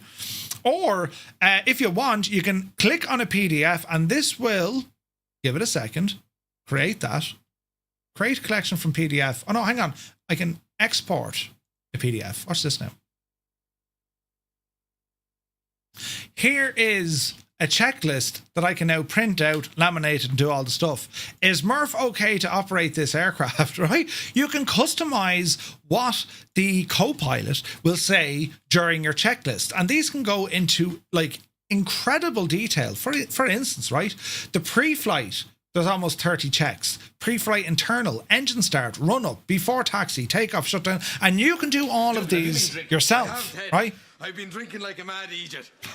Not only that, this is then going to go in the direction whereby it's not just a case of, SayIntentions saying, have you done this? Have you done that? Eventually, this will actually trigger things for want of a better word, LVARs and SimVARs and SimConnect that basically the co-pilot can do for you. The idea being is you can say, hey, will you turn on the landing lights, please? Sure thing. And it will do that for you, right? So that's a little bit further on down the line. But with the checklist tuner, this and the new map, and there's other stuff going on in the background as well, there's some amazing updates coming from SayIntentions. You know what I mean? Absolutely amazing things, and there's far more on the way, but I had to show you this because this is genius. You can create your own, or you can grab one that's already shared from the community. And if you create your own, you have the option, well, you can share it to the community if you'd like. And it doesn't just have to be, you know, aircraft specific. You can have a general checklist before you go flying that the co-pilot is now saying to you. For example, are your batteries charged in your headset? Do you have a tasty beverage? You know, have you left? Oh, look at that segue. Have you dropped a like? Just subscribe and get notified. That's brilliant. You may hit the like button now, lads. Days, that was very good. But you know what I mean? This is really, really good, and it's all part of the SayIntentions infrastructure. And already, I mean, look at this, man. The amount of aircraft that have been added already, like tons of them, and multiple different ones for different aircraft, depending if you're on the Xbox, if you're on PC, if it's Microsoft Flight Sim, maybe you're over in X-Plane, and you can see where it'll say X-Plane or Microsoft 2020 or all sims. They could be generic checklists. So right now, your co-pilot, you know, you can say, hey, can I get the, you know, before flight checklist, please? Sure, here it is. And he'll start listing out all the items on the checklist, and he won't progress to the next one until you give a confirmation that it's done. And then eventually it'll get to the stage where it'll automatically progress because you can ask your co-pilot to carry out those actions in the sim. You're going to sit there now. Well, not now, but soon. Yeah, go on, Murph. Start it up there now. Follow the checklist. Get everything ready and wake me up when we're ready for takeoff. No hassle. I'll look after that. That's where this is going. It's incredible. Absolutely incredible. So, huge hype here for SayIntentions. And do be sure you also check out that new moving map as well. They're adding more features to it. And if you've any ideas, lads, they want feedback. They need feedback. If you've had an experience that, you know, wasn't to your satisfactory, they need to know, right? If you've had a good flight and everything worked perfectly, they need to know. Yeah. So if you can, keep the communication very much open with them. A great bunch of lads is SayIntentions. Now, moving on, we're about to do a thing with a yoke. Look, this here, friends, Jurassic World, right? Hang on. I said I had to do this. I'll already get in trouble now for the other things. Let's see what we can do here. So we're on the Isla Nublar, right?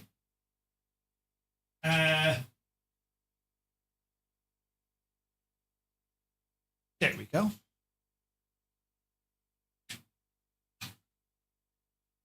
Look at the state of this.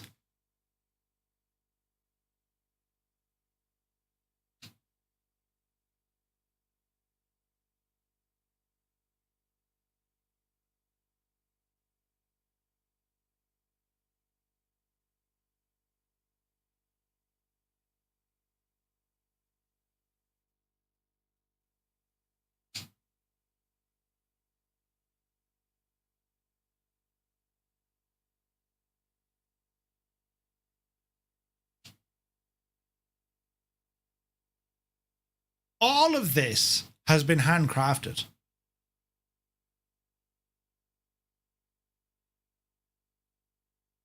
The entire bit. Like, nothing belongs out here. There is nothing out here in the sim.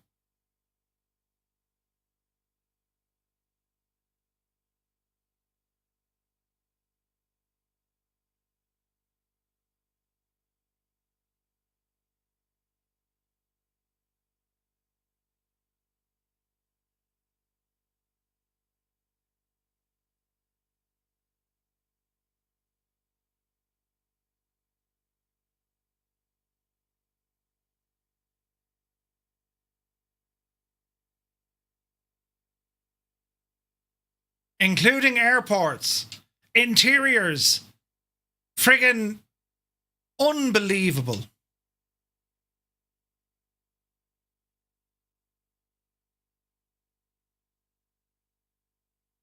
And the detailing, lads.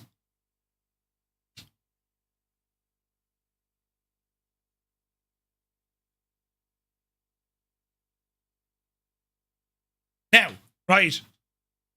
There goes that copyright strike. I need to show you something before we really get into this, right? So I'm going to reset the drone camera and just have a now look at this, right? Out of me plane. I'll turn on your sounds. Right, so here I am with me beautiful Scout from Hangar Studios 713 and a Jurassic Park gadget. Now check this out, look. We can go walking. And we can go into stuff. The camera doesn't, but we can. Look at... I mean, lads, there's details and then there's details. This thing, I was messing around with it today, right? Ela Nublar, right? I was checking this out earlier on today. Now, we're literally just going to go for a spin. This is one of the airports, and it includes an absolute ton of airports, right? Loads of them, and you can see what they've managed to do here. Like, look at the grass and the vegetation and all this. Like, this thing is the chickens what's-its, right? It's fantastic. Absolutely fantastic. And, like, the detailing, right? And there's so many, like, little hidden buildings, and there's a little radar station. There's, like, a little boat fella down there. But we're going to follow in. And you can see it does have the, you know, zzzt, caution, danger, high voltage, right? Anyway, let's go in. Let's go in using the drone camera. Now, I haven't heard sounds from any of the dinosaurs. I think they're still working on that. But as you can see, I mean, look, these islands are handcrafted. Do you remember Island from Thrustmaster? This is what Island should have been like. But we're going to ramble in. And you might notice this gadget already. Yeah, monorail kind of thing. But look at the detail here, look.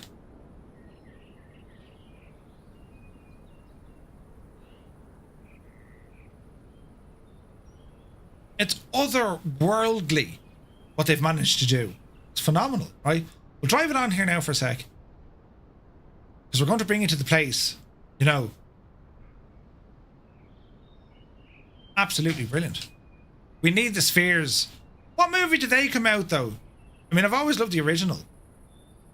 And this is the original. Ta-da! Ah, brilliant! Winwing have a pre-purchase on Friday for the Winwing 3 PDC and 3M. Mick Ham, good stuff! Good stuff from Winwing. What exactly is that? A PDC? Monorail. Monorail. But look, you get the idea. This is on a scale of holy moly when it comes to detail. Get your cold drinks, right? This is the golf course, is it? Yeah, that's a golf course. So we're going to go to the right. And again, there's fences all over the place, all the roads, like it's just class. And now we get down into it, lads, with things, you know, and stuff. So here's one place. And again, you can get into first person mode and go for a bit of a walk. You know what I mean? Look at the detail here, look. Now we can't get the drone camera inside. And I don't actually know what's visible in here. But there's stuff. Right? Continue on here for a bit. Get a bit of altitude. Aha! Here's some stuff over here, look. Yes! You follow the monorails around. The T-Rex has bigger hands than Murph. Shag off! So, this is like the theme park side of it, look. And again, like, it's just done to exquisite detail. I think they've done such an incredible job here. And it's not just one island, it's the entire range of islands. And the detailing is friggin' frightening. There should be an opening to get into the sphere. There is. There's openings all over the place where you can get in. It's not drone camera friendly. You can't really get into any of the stuff. But let's ramble on down here. Like, I mean, look, you're there, man. You're there. Do you ever play like the Jurassic Park City Builder? Jeez, they used to be brilliant crack. I mean, look at the detail here, lads. It's staggering. It really is. Like, this is staggering. right? Now, let's sit ourselves down into this location over here.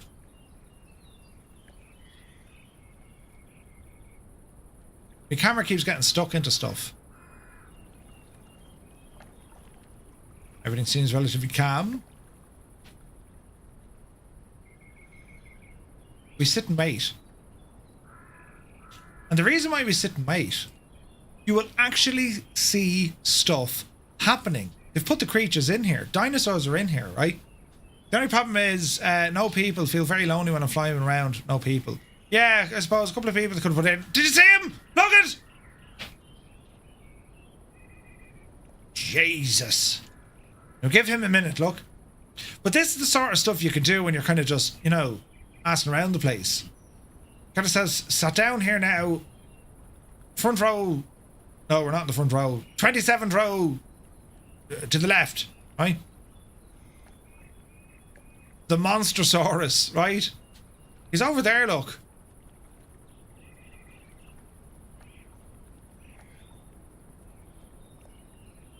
Give him a few minutes. Someone made an add-on that adds people in. Are you serious, Nick? Oh, sweet, man, sweet. Is it Nessie? It's not Nessie. It's Nessie's American cousin. I don't know. Wait and you see this thing when it comes over, though. Like, it's brilliant, man. If you're a fan of the franchise of Jurassic Park, this is just to go walking around in it. Stick on VR. You're there. You're actually there. You know what I mean? It's amazing. Well, keep an eye on this fella now. You know, a lot of work. Yeah, it's huge, man. Absolutely huge work has gone into this. Dun, dun. There's also an add-on with people, animation, sounds. Oh, nice, Mr. TFFJ. There's also a new enhancement scenery. Oh, really? Before Gunnar got to see you, buddy. Look at the stage, Jesus. Did you see him? Did you see him?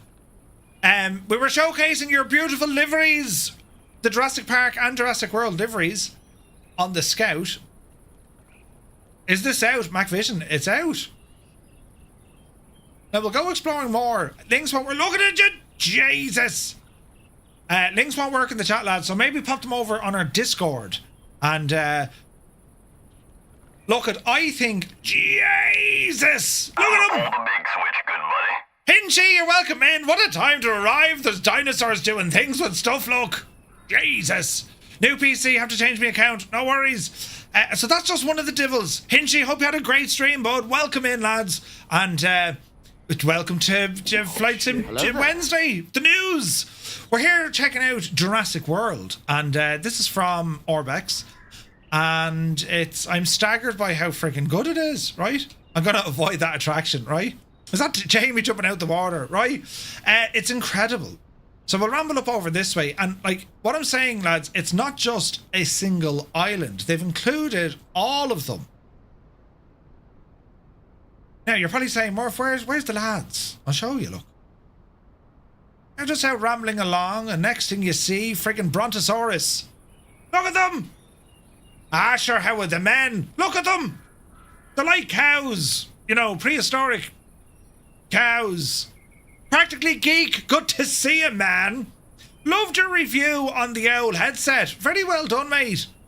And the microphone was friggin' fantastic. For a headset? Very good. Need to explore this in the buggy. You pop in the buggy. The tighty whities. Murph's ancestors all over the place. Right, look at the state of them. Hang on, but wait, friends. There's more and different types. They're all over the shop. Look at these lads. Jesus. There's Fred and Barney, look. Doing the shoulder number. Imagine getting a blast of that tail, look. Whose horse is that? Your horse looks not well, mate.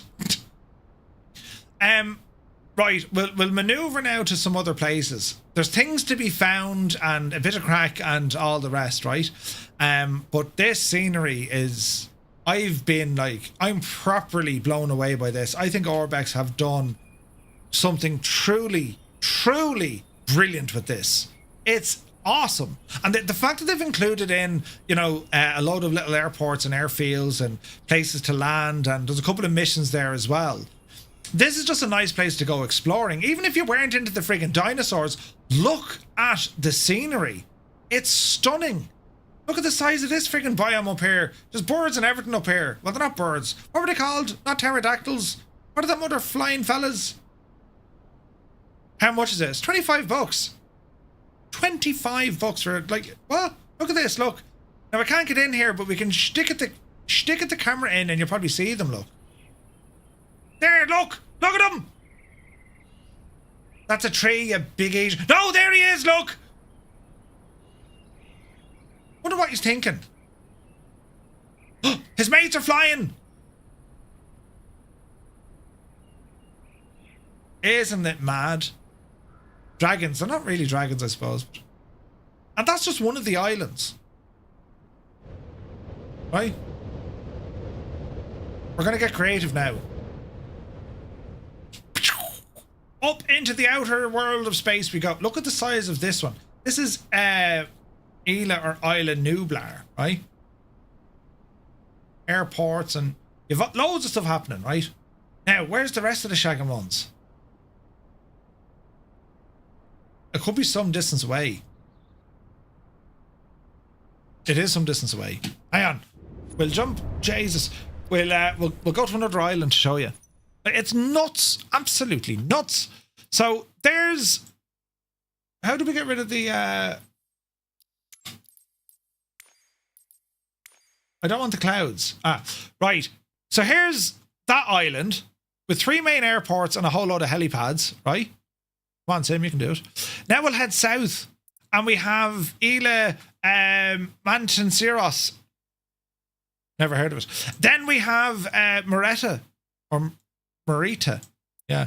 And then Isla Sorna. Which was the one that got completely abandoned? Was it this one?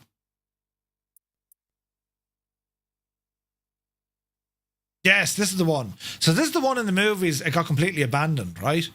Sorna, yeah. So let's check out Sorna, will we? Let me see. We'll come down here to where the... well, our scout will land anywhere. That's the beautiful thing about a scout. But we'll come over here to where the airport is. And we'll just park ourselves here on the gravel. Says departure on the ground. Shut down. Flight conditions. Tickety-boo. And I want to show you this one now, right? The PAC 750 is not fully compatible, right? Some still, or some little unfunctionalities. I haven't tried it yet. There's also an Elon Muskow Island. Right, hang on a second now. So this is the island that, if you watch the movies, this is the one where they were basically shagged off out of, right? The dinosaurs took over, right? So we're in now to a beautiful plain. And this is just one of many of the beautiful liveries the Hangar Studios did. It's class looking, isn't it? Right. Now, let's find where that helipad place was. Let's get our bearings. So it's up this way. Check this out, right? So this one was abandoned, yeah. And look at the different textures and stuff that we have. Isn't that brilliant? The island is claiming it all back, look. Isn't that only brilliant? So there is a helipad here, but like the rest of it, it's all shagged, look. Oh, they really have. They really have practically gig. I was so, I won't say skeptical, but like, I was like, I don't know, lads. Can I get a refund? No, shag off. But then when I went exploring here and I was just like, this is so good. I mean, look. It suffers from like kind of not very sharp textures, but like, you know, and the greens are very green. Richie Ricardo would have an absolute fest at this place. It's very green and lush and all the devil knows what, but it's beautiful. It really is. It's absolutely gorgeous. Look at the views here, look. I mean, hang on a second. You know what I'm like? We can get terribly, right? Hang on now. Something like that, right? And we'll do something like, I don't know. Do it yourself, Murphy. It's always the best way.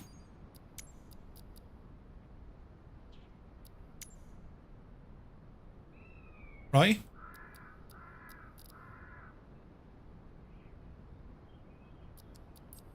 I mean, lads, can we just for a second say, would you look at the state?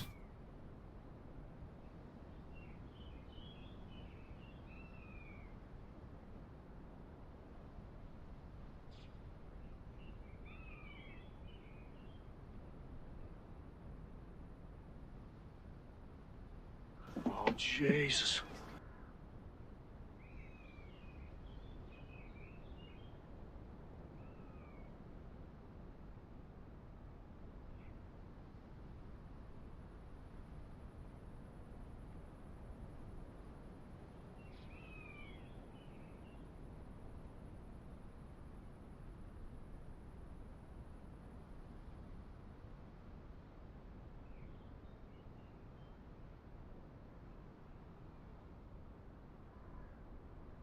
Yeah, baby, yeah. Time to pull the big switch, good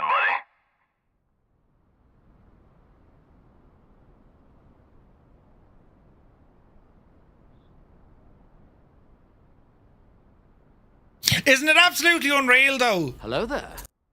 It's fantastic. Who come in? Gascon, welcome in. Raiders, our second raid of the evening. Thank you very, very much indeed. Hope you had an awesome stream. Welcome in, everybody. We're here checking out one of the add-ons tonight. This here is from Orbx. It is that, of course, of Jurassic World. And I'm absolutely blown away by it. Now, Practically Geek asked a very good question. Do the trees change their colours and it would appear denied? They don't. It's forever summer. Well, hang on. No, they don't change at all. Hans Gruber, good to see you. Brilliant. It's my biggest viewed video. Nothing compared to you, but big for me, says Big Al. Not at all. It's a tropical island, so no. I know, but like surely there has to be some sort of a season. No? I'll fix that. Oh, Jesus, I've shagged it. Hang on. Oh,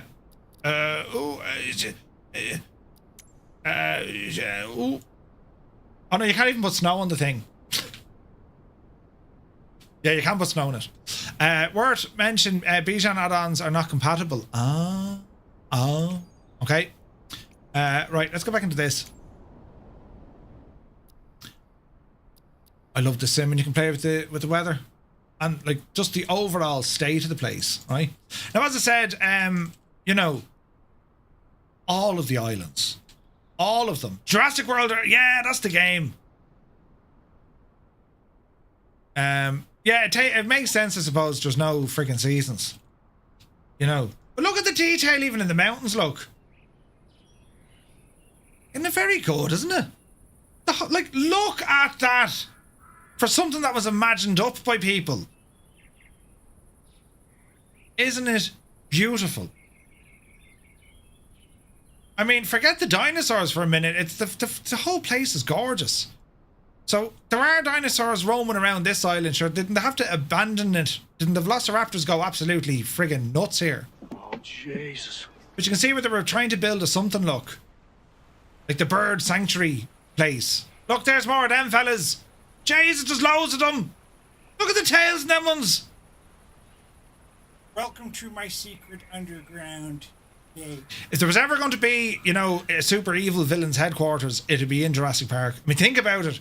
Frickin' dinosaurs, right? Oh, Jesus. Ah, brilliant. But, I mean, you can go exploring all of the islands and you wouldn't know what you'd find, look. And here, in the prehistoric wild, we have the Brontosaurus and the Stagosaurus. Is that a Stagosaurus? No, that's a different name. But you know what I mean? Where on the planet is this place? I'll show you now. It's off the coast of South America. I have to say, Jesus. it's brilliant. It's brilliant, right? If you were thinking, should you get it or shouldn't you get it? The answer is, you should get it. You're going to enjoy it, lads. It is very, very, very good. You know, we make InGen. Do you remember your man who ran away with the disc? InGen. We make your future. And it's all shanked, look, because sure, they had to run away, look. You know, waterlogged and flooded and everything. It's very, very good, man. I'm so impressed with it. I think it's just one of those things. And imagine now what's possible, right? We've seen stuff before with, like, you know, the Halo stuff and then, like, the Dune expansion and whatnot. This is how you do it. This is how you do it. It's incredibly done. I've yet to find the T-Rex. I don't think he'd be rambling up the mountains this high now, you know. Jesus, look at that size of the... Look! Imagine living up here. I'm going out for the washing. I'll be back in 7 days. Right? It's incredible. Stegosaurus. Is that what it is? Stegosaurus? Getting down is the easy part, right? But like, look, lads, I mean, this is even that look. I mean, would you come on a way out of it? This in the world of Microsoft Flight Sim 2024, like this is how it's done, lads. Even if you just wanted to be, you know, a virtual tourist, look at it, man. Even the ambient sounds like.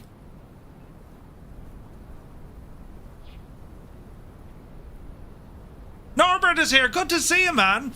Norbert, were you involved in the creation of this place? If so, man alive, it's good. It's incredible. It really, really is. We'll have to, can they do Tracy Island next, right?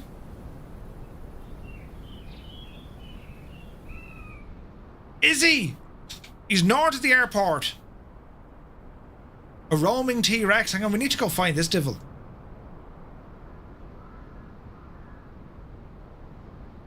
It has to be night time and thunder and lashing rain.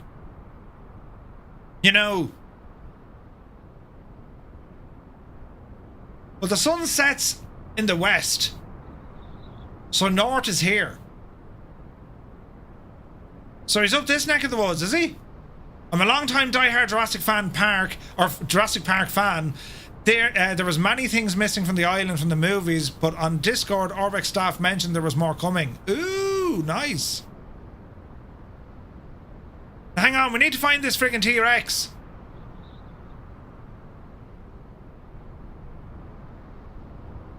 Is he up this neck of the woods, is he? Oh, Jesus! I'm at to find... Say nothing! Say nothing! Say absolutely nothing. Right now. Jesus, it's windy. Shh, shh. Say nothing.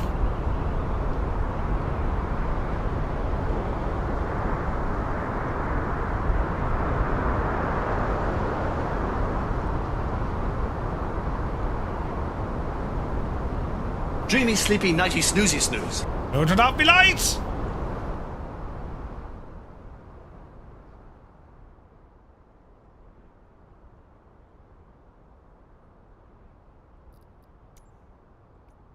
Give yourself to the dark side.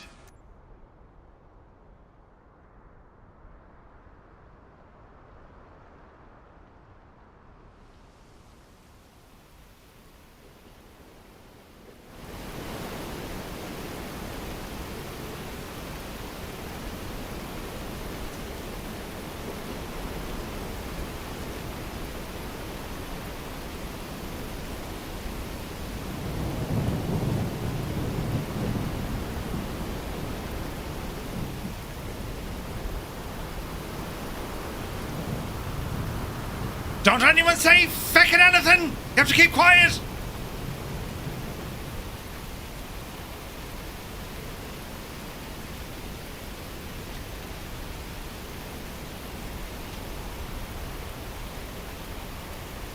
Jesus.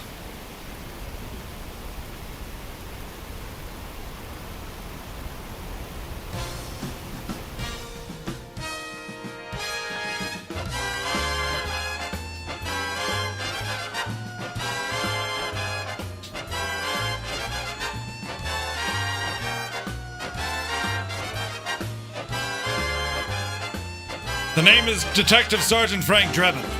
We got a call to go out for a spotting of a T-Rex. We didn't think it was happening until it was. Then we saw.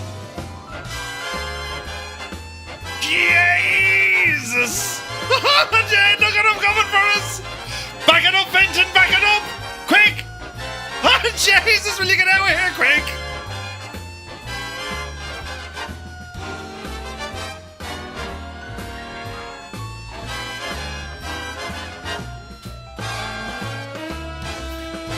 It's based on Vision, full gear, right?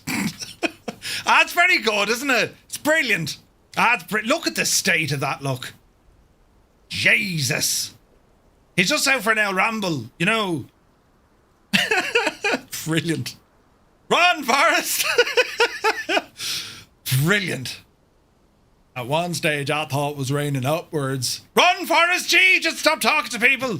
But anyway, lads, Jurassic World from Orbx. What an absolute cracker. It's a cracker, it really, really is. And look, we'll zoom out here. I'll show you the islands, look. You get the entire region, all of this. And if you want to know where we are, we're here, look, right? Just south of, you know, Juan Santa Maria and Serena Station. You get everything. It's absolutely brilliant and just, it's great to see. It really is. You know, the serious flight simmers are probably saying, what are you doing? You can't hit that. Shag off. It's great fun, right? Great fun. Anyway, we're going to go to our next add-on for this evening and we're going to be checking out the Learjet 40. No, the Learjet 25. And there's a lovely livery. It comes with a number of liveries, as you can see here. I'm just going to fire through them. But there's a lovely one here from NASA, right? Stream Elements has timed out Hangar Studios. What happened there? Jesus. Don't worry, Hangar Studios, the bot's shagged. Right, come on up here now to familiar territories. And, well, I want to show you this aircraft, right? We can go to Kerry, I suppose. Because Kerry is the kingdom. We'll ramble in here, just waiting for... There she goes. And now, lads, after we're finished with this aircraft, just so we know... few clouds.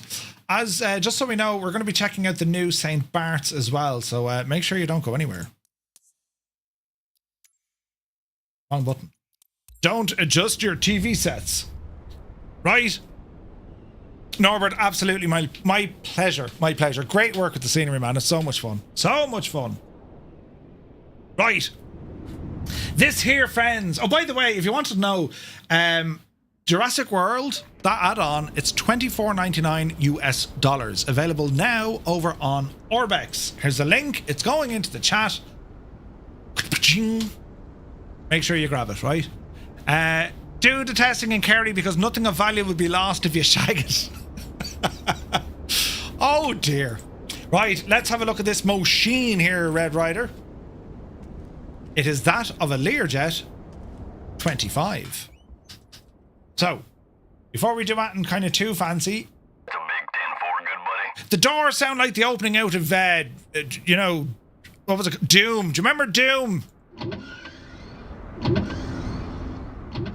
I'm almost certain that's the exact sound file.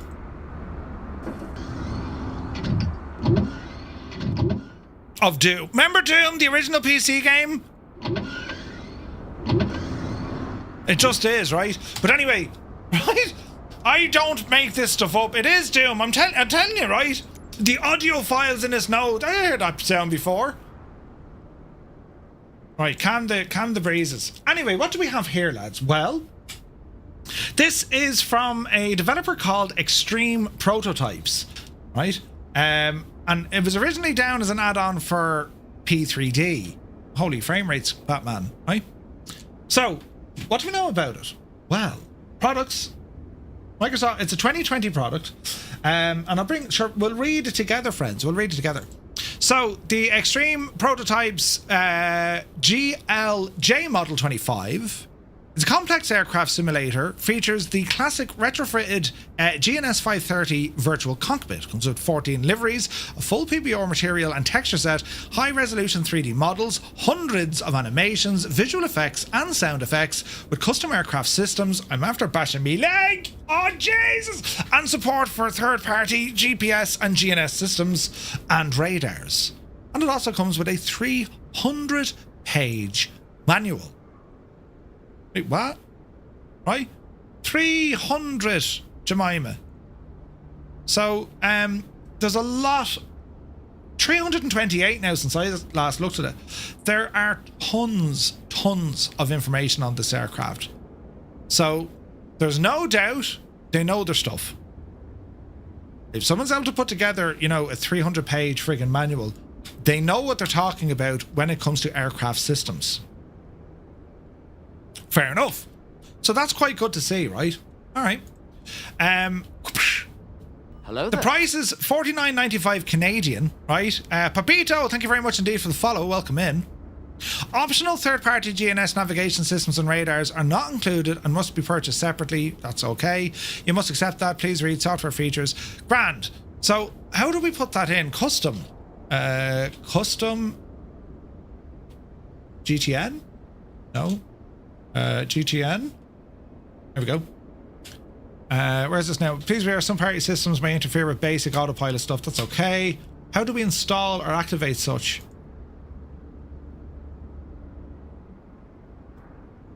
Because I couldn't find a click spot.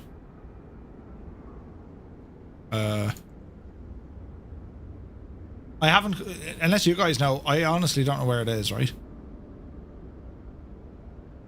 But anyway, let's not worry about it. Why did I close that, you muppet? Designed by users for users, right?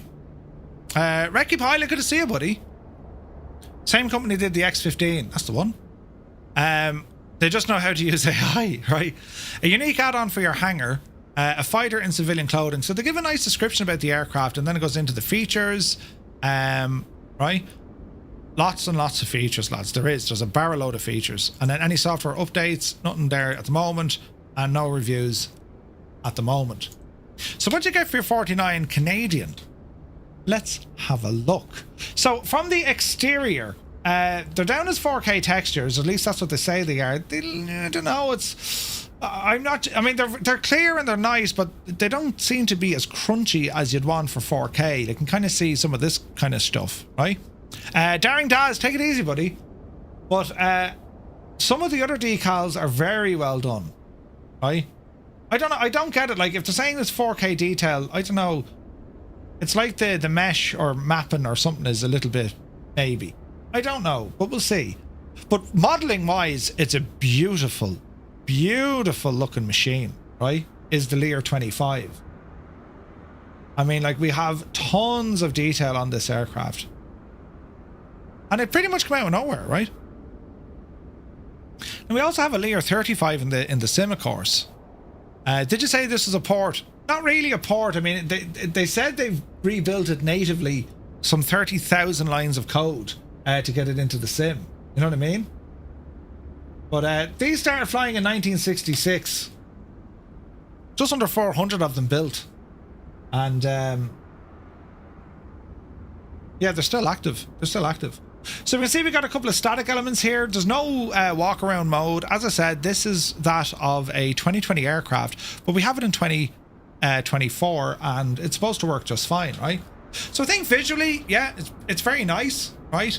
It looks like they need to split up those UV maps a little. Yeah, that's what it looks like. It's about $36 US, yeah. But you can see from it, right? I mean, it looks nice, lads, right? She's a pretty plane. And it has attitude, and it has tip tanks. Who doesn't like tip tanks? Right? Nice decals underneath. So I think from the external side of the fence, it's pretty good. It's pretty good. But it's more about the externals. let's see what we can have a look at now when it comes to the interior. So we'll start off inside in the cockpit. Here we go. And well, you're met by some beautiful steam gauges. I've got to say they're done very well. There is a bit of a bug here with my tail number not showing up. Right, don't know what the story is, but it's very pretty inside here. In terms of an overhead, a couple of lights, looking back behind you into the cabin itself. Click spots, well, you're somewhat limited. You can open the door, the doom door, right? You can open the fridge, and that's about it. I've yet to find any other click spots in the aircraft. Oh, I think you can turn on the telly, but I've no power, so there's not much in the telly. And you can open and close the door, and I think there's lights. Yeah, there's light switches here as well. But that's about it. That's about it. Jesus, you wouldn't want to have a pair of knees in this thing, would you? In the jacks. Now, my understanding is you sit this way in this jacks. Not to say, Murphy, did you actually go and look up a picture of someone sitting on the throne in the Lear 25, right? But anyway, there's nice scatter in the cabin. It looks well, right? Texture is fairly okay. Not of the highest detail. I mean, you can kind of get in fairly quick to see where the textures kind of fade off fairly quickly, right? Especially around kind of cup holders. There's nothing interactive. You can't close the tray tables. You can't, you know, you can turn on lights. Actually, you can turn on lights. The window blinds, I don't think you can move. You're kind of restricted. You can't pull out the tables. The lights you can use. I didn't know you can do that. All right. So, okay, it looks grand though, right? And it's good on performance. So, we'll close up this. And if you click on the placard here just above the anti-skid, that'll remove all our remove before flight. Nice little handy button.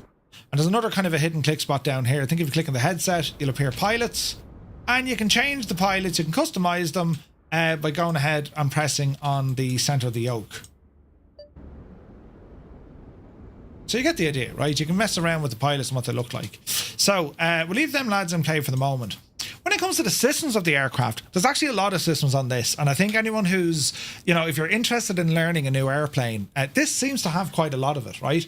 I've yet to figure out how to change my GTN, but we'll go exploring now in a moment. First things first, we can start off with, you know, disappear the yokes. You can disappear the throttles, which is handy because you need to get up here for your other controls. None of the circuit breakers seem to work.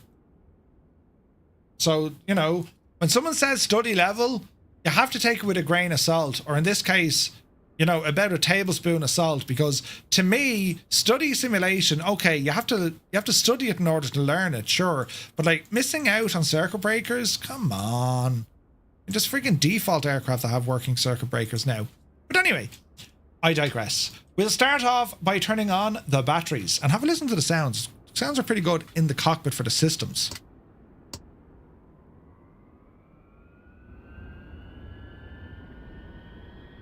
Gyros. Now, most of the stuff is going to stay off until we start powering up the aircraft. And the good thing here is it's all steam gauge, so I'm not too worried, right? So, in order to get some life into this, we're going to come over to here. Is it? And this is where it's handy. I do like the way that they've disappeared all of this. So, you have all your different tests. Seatbelts. All right. I probably need things running for these to work. Yeah, I will need things running. Here's our cabin altitude. Where's my fire test? Park and brake works. Yes, very good. Windscreen defrost. Or defog, rather. Stab and heat warning. Or stab and heater. Steering lock. Wing temperature. Interesting. Let me see. Emergency mode, standby mode, engine sync, static ports left or right. What else do we have over here? Communications, our bleed system, a cabin, pressure, altitude, and all the jazz. Fuel tanks, autopilot system, wing inspection lights, and then we have a dual yaw dampener system. All right, so with the battery running here, let's go in and have a look. We'll go ahead, get on our fuel pumps, and again, there's good old sounds on those, right? Now, in order to do, we'll get the hydraulic pump on here as well. A couple of ways in which we can start this. We can use the air...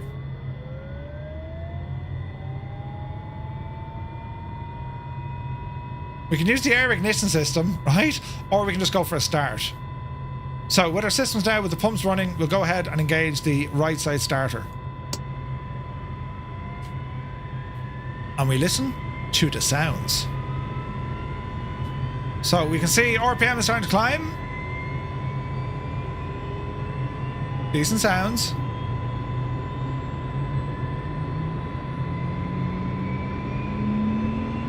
Introducing fuel.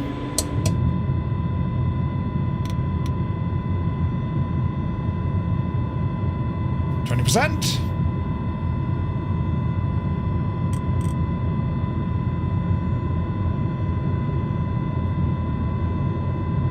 Oil pressure is very low. We'll get the inverters on here now in a moment. 50%. Starter disengage. Generator on. Inverter on. There's our oil pressure now reading. And we repeat the process for the left side. Bombi, good to see you. You like the pens?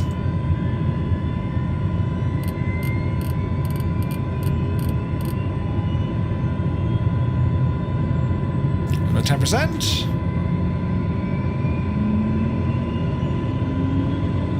Nice roar. Fuel coming in. Isn't it cool to see a jet engine sink? Is it like you used to get that in like a propeller, right? Okay, coming up on 40%.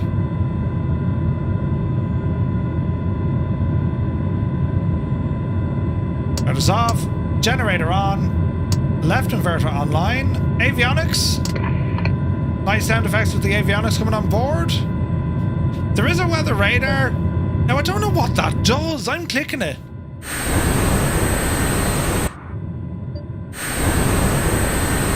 I need to read what that does. I'm clicking something and I don't know what it does, right? Anyway, check this one out. We can also put the nose boom on it. I mean, it is a NASA research aircraft after all, right? What else now can we do?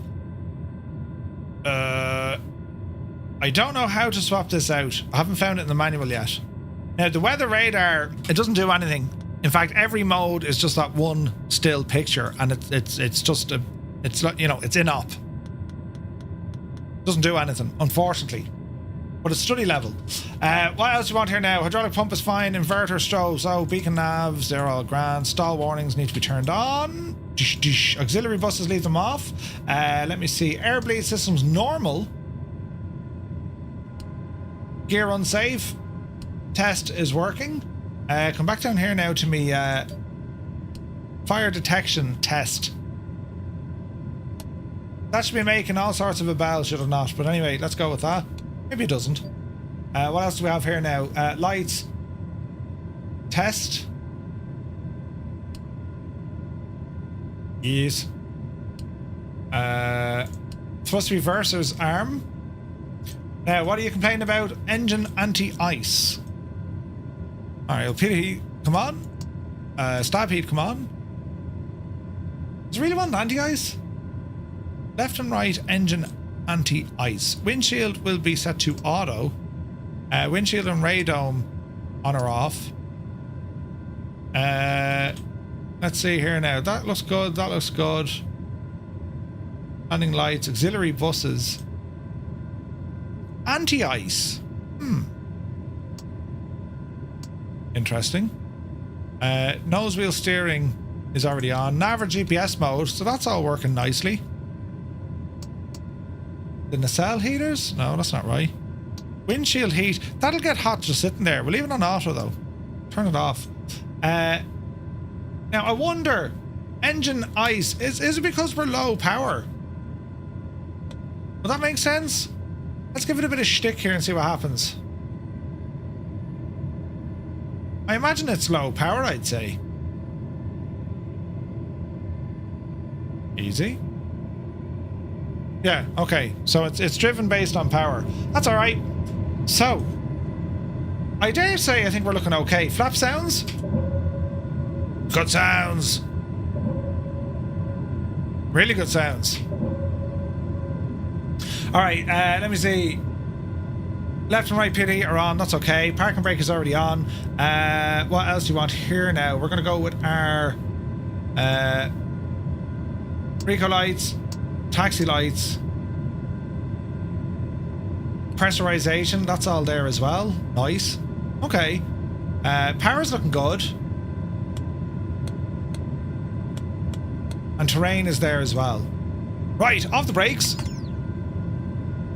Discrepancies don't necessarily mean it's not study level, but there's a point past which so much doesn't really follow the manual that you start asking what works. Typically, cold start performance numbers are the thing most people focus on. I agree. Listen to the sounds when I touch the brakes.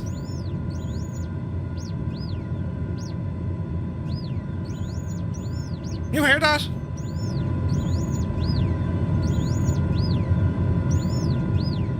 Doesn't seem right. But anyway, bit of power.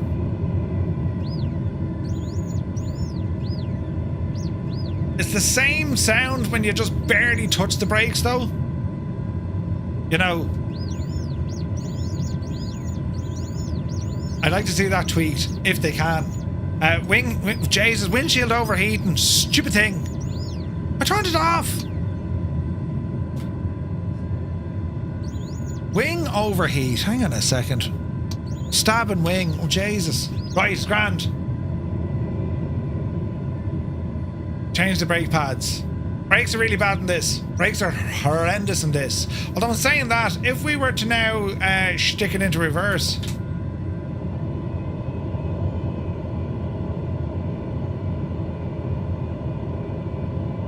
Yeah, should go back. Alright, so let's sit tight here. Flaps. And we'll bring it out for a quick blast. Are we ready, sports fans? Power coming in, hold the brakes. Stable. Toga.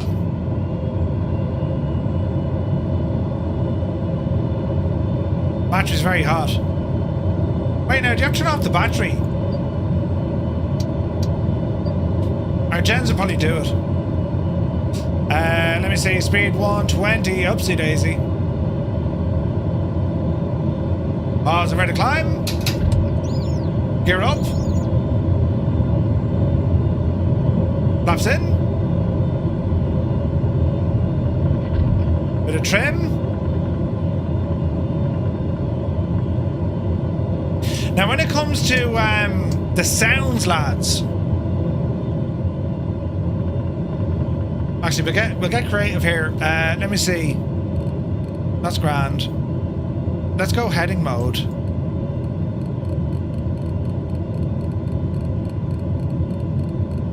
We'll select an altitude of, I don't know, 8,000 feet here for a second.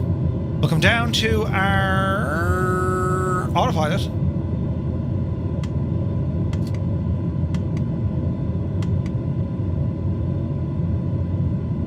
And then V speed. There's no real VS, so we have to kind of do this manually. Easy now.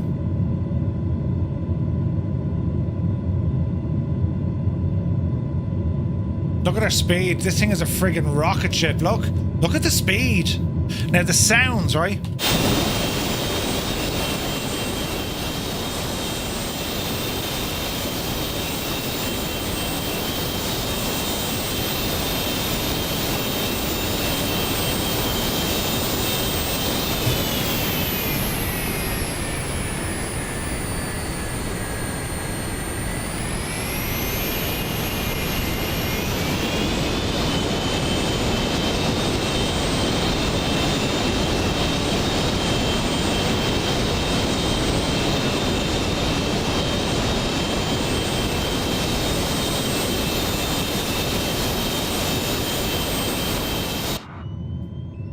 The sounds aren't bad at all. Oh, jeez, we're over speed. Spoilers out. Spoilers in. Bit of speed. Now, I wanted to show you the night lighting because I think this is actually excellent.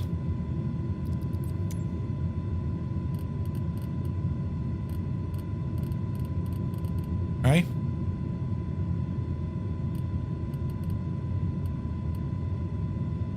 I think the night lighting on this is excellent, lads. Look at that. Isn't that excellent? I think it's really good. Oh, the cassette. I forgot all about the cassette. Hang on now, we got some music going for you, look. But turn on me little head torch. Right, put in the A track. Put it in, Murph. Balance, tone, select. It's 1,000 feet to go. Why won't you go in? There we go.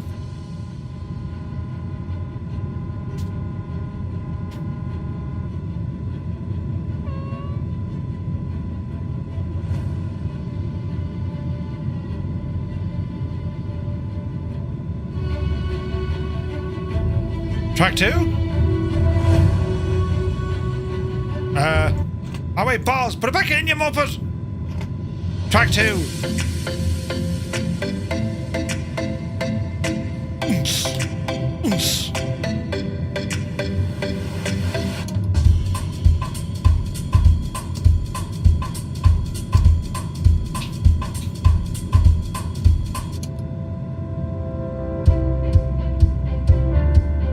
You too can fly in the Learjet 25, bringing with it over 60 years of exquisite craftsmanship, Jesus, and very loud engines.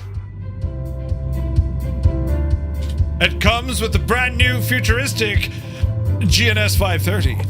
Right? Isn't the lighting very good? I think they've nailed it, lads. It's beautiful. It is. Stunning lighting. Is the light on the jacks? Into the cabin we go. Now bearing in mind, this is a 2020 aircraft, so things like lights and all the kind of jazz in 24, they misbehave a bit. That's pretty nice, right?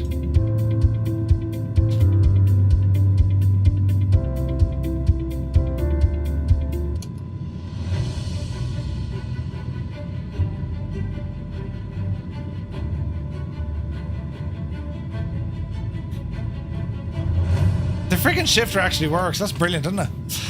But anyway, here's my thoughts on this aircraft. First and foremost, I like it. I genuinely like this airplane. I flew it for a bit.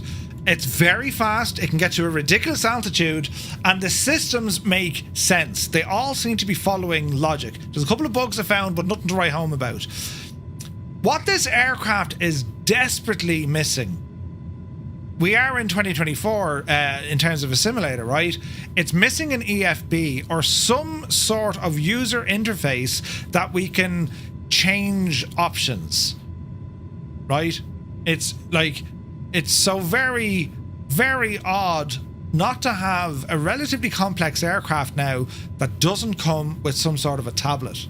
It's amazing how spoiled and how used we are now to having a tablet. Things like appearing or disappearing pilots just by, you know, putting your headphones on or off. And the headphones don't do anything either. So there's features missing that I think we should have had. You know what I mean? The lighting effects are really nice. The aircraft flies beautifully. With no... I haven't come across any issues. Autopilot off. If we want to throw this thing around, I mean, it feels good to fly. Very stable. But there's nowhere on the aircraft... in terms of its flying behavior is anyway wrong. The brakes are absolutely brutal on the ground, but again, that's a 2024 issue. 2020, they're going to be a little bit better, right? No, so like, they have tablets, but they don't do anything. They're sunglasses you can put on your pilots if you wish. So the tablets are just for show. Now I think I can go back here and look at this telly. All the tablets are for show. But like, you can turn on and off the telly, but like, that's it. Doesn't show anything else. So there's certainly stuff there that, I don't know, there was just things that were missed. Some of the sounds need a little bit of work, definitely with the toe pedals. It's like you're trying to tune into like Astra Satellite or something. It needs a bit of work. They've missed out on a lot of areas. They've nailed other ones. As a first release, I think it's quite good, right? I think it is quite good. I think they've done themselves kind of half justice here, but like missing the tablet, I think is, you know, you need the tablet, lads. Or even if you don't want to like build an EFB, put in some sort of a clipboard that we can say, right, give us me chocks, you know, give me a GPU. I want noise cancellation in there. How can I swap out my avionics? You know what I mean?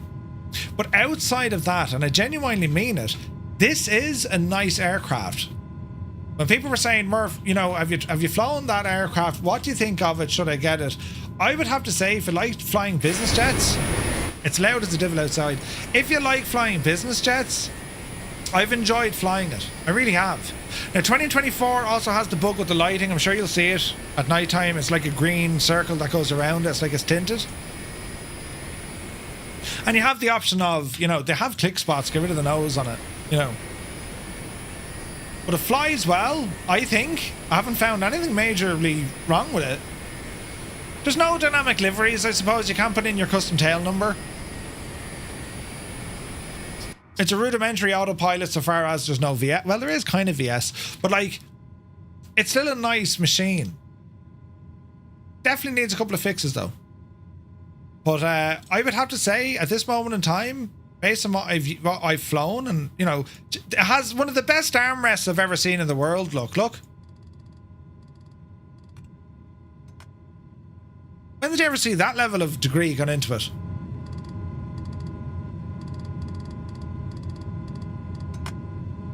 Very good, right? But yeah, no dynamic registration, and like there's something wrong here. It's trying to put it on the, you know, on the main bar here, but it doesn't seem to work. But listen, I still think it's a great machine. All things considered, this is still a nice airplane. And I know we have a Learjet 35, which is very good as well. But I like this. I think it's good. Needs a couple of fixes and changes here and there, but overall, it's very good. And it runs very well. You know? What do you guys think about it? Sumner says, the craft just needs minor updates and I wouldn't part with any loonies or toonies for right now. A blue, reed and yellow pen, Murph. Yep. It flies nice. It's an interesting aircraft for sure. As I said, the modelling looks really pretty. And it's fast. This thing is like proper fast. Give it all the beans here now, look. Like it's a rocket ship.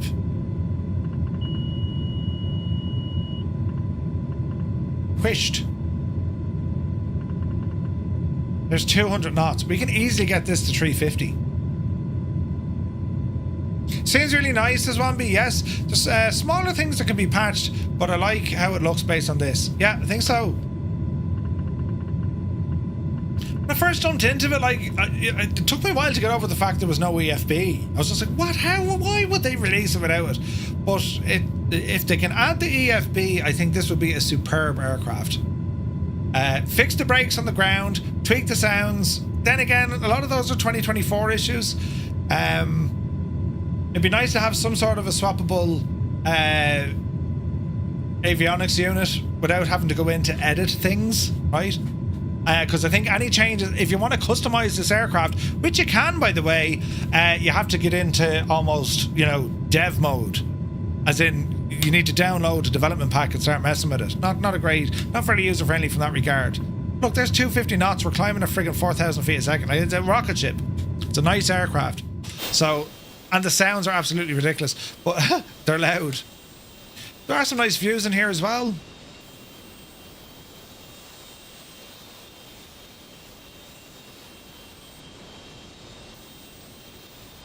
But I think it'd be nice to see maybe different cabin configurations as well. You know what I mean? Would be nice. Sometimes we use switches on the console to change avionics. Yeah, I couldn't find them though.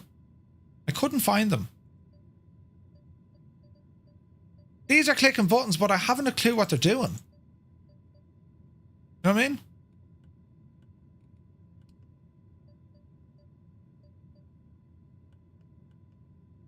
There's a something there. It's just, I don't know what it's doing. It's unfortunate, but a great machine. And as I said, if anyone's interested in buying it, I think it's quite good. I think you'll enjoy it. You know, I think you'll enjoy it. Right, lads, for our last run of this evening, we have to do one of these. Has to be one of these, lads, doesn't it? Let's have a look. Where's my owl? Where's the trade wind?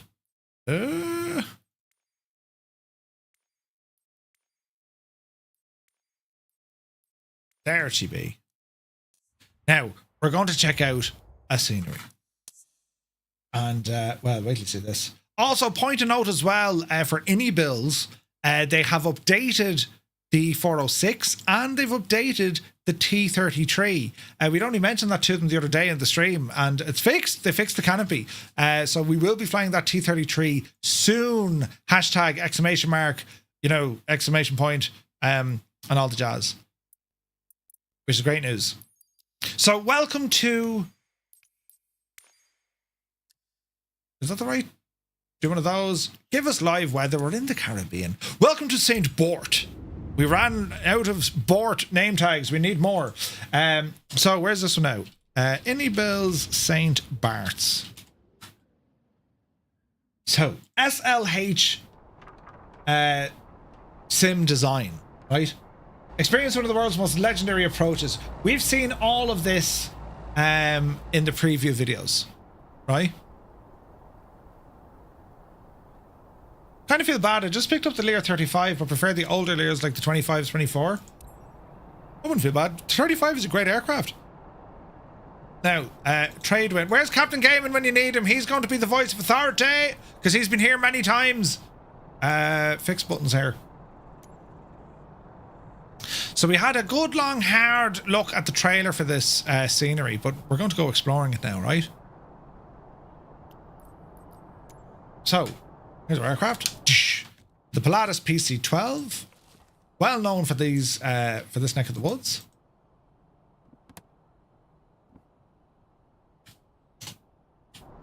All right. 3D animations, people, they're all over the like the feature list here, lads, is actually quite outstanding. It's brilliant, right?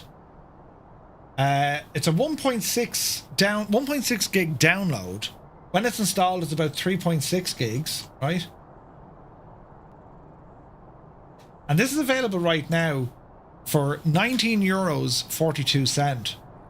That's $22.83 US dollars, or £16.80, right? That is the price tag. So it's up there, right? I want beautiful sunshine weather. You can do it, Murph.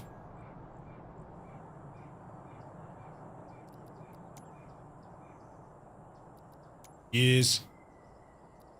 Yes. And yes. There's a nice bit of a shadow there in the morning time. So let's go exploring, right? The default St. Bart's, no, this is not the default St. Bart's. This is a payware version of it. And it's only been released. So we're going to start off, friends, at the top of the hill. And you need to uninstall the default Asoba one, which is pretty good, I won't lie.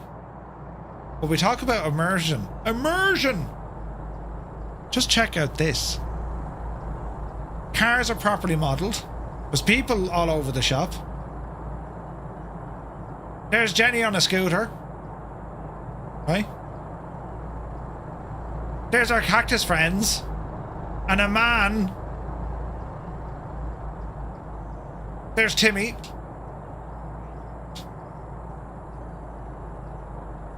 Look at the detail. There's Jimmy. Look how blue. Look at the water down there, look. Man alive, right? And what's amazing about these lads, they interact. When you're flying, you'll see them like to get the hand and, you know, they want to be taking your picture and they'll even duck and they do these kind of mad stuff, right? So let's ramble down. They have animated a lot more in the area as well. You can see the harbour out there.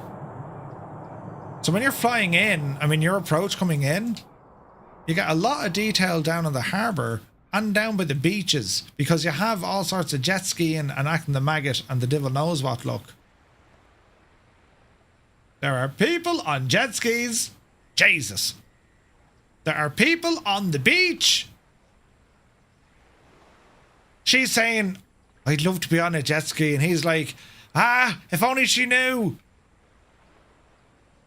And there's a fella saying, I need another towel. Right, you wouldn't know the adventures you can have. It's available through iniBuilds. The developer's name is SLHSimDesign. Anyway, let's ramble up here, look. Slow down the camera, Murphy. Anyway, look at some of the detailing here, right? Bear in mind, we're not even at the airport yet. This is like on the way into the airport.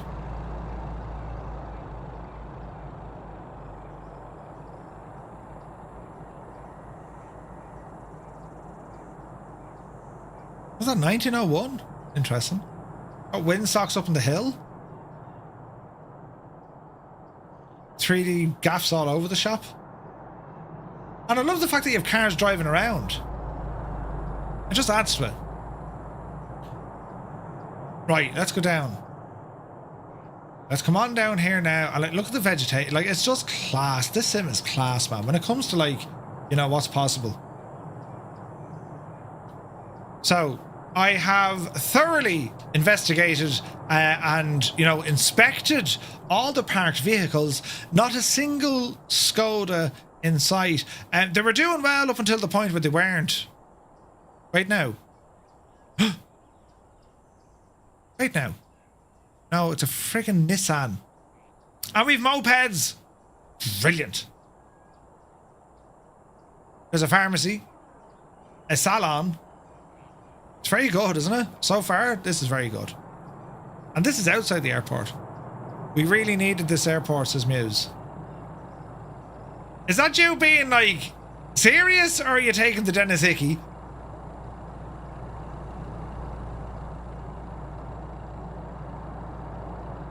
"38 degrees. That hardly changes now, does it?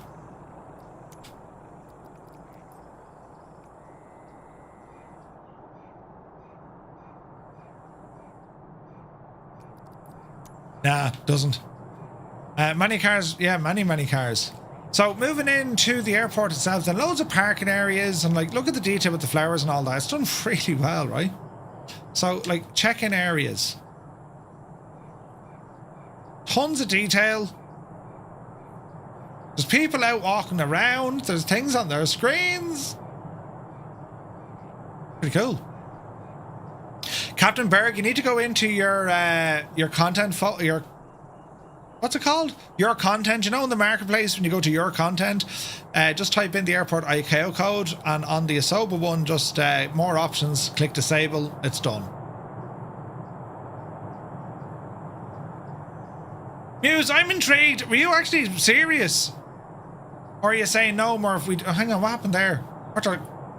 Oh no, we've entered the... What happened there? We got absolutely launched. Oh no! Can we not go in? We can kind of go in. No, you're serious. There's savage detail on it. Savage. Oh, wait now. Do you know what the crack here is, lads? Hang on a second. That's why I'm in an absolute hoop.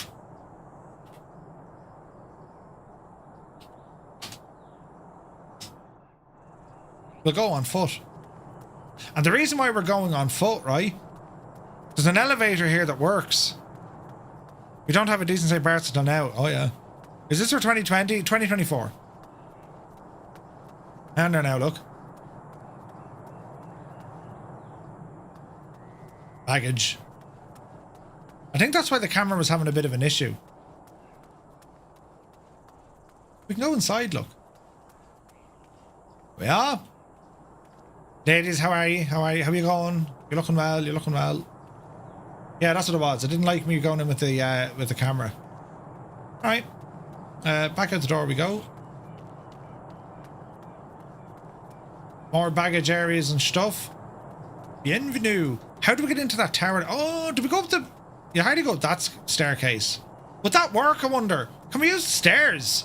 Hang on a second. Can't use the stairs. Not them ones. The elevator works in walking mode. Stairs have a mesh too. I don't think those stairs do though. They don't. The baggage return. Oh, look at all the lovely photos.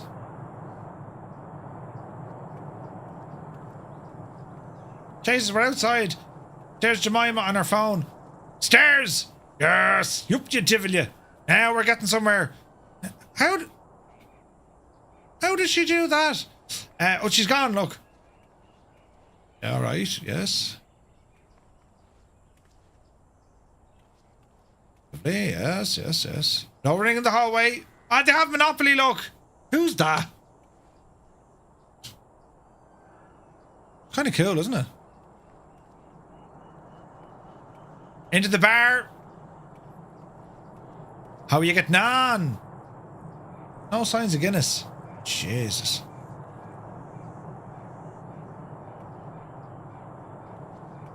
What a cool place to have a beer and look at planes come in. Jesus. Jesus. Right, how do we get to the tower? Get to the tower. Is that an elevator? Have we Stay where you are. Stay where you are. We are in the elevator. Dun, dun, dun, dun, dun. Ah, pause. We're going. Oh no!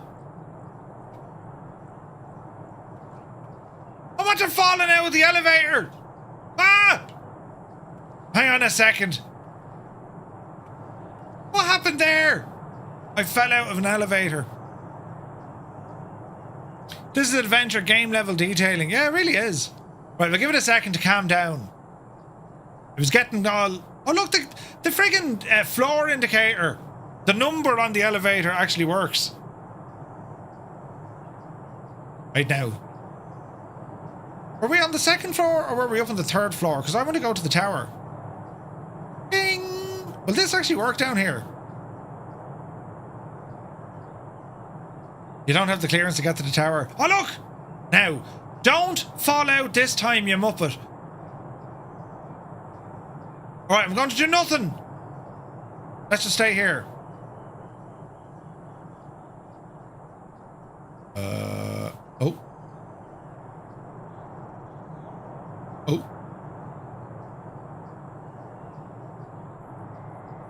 We're on the first floor.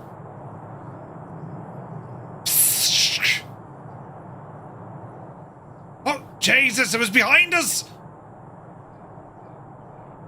What floor is the tower? We're on the second floor now. Right. Which one is going to open? Ah, this one. We're in the tower. Well, Janine and your lovely espresso classicos. Brilliant. Jesus, look at this. Who are we on the phone to? Can they not make it? Jesus. Oh, that's very good, isn't it? The freaking detail here is savage. Right, anyway, back to me plane, because we want to go exploring, you know, the beach. Fire trucks. How cool is that? Are the flags animated?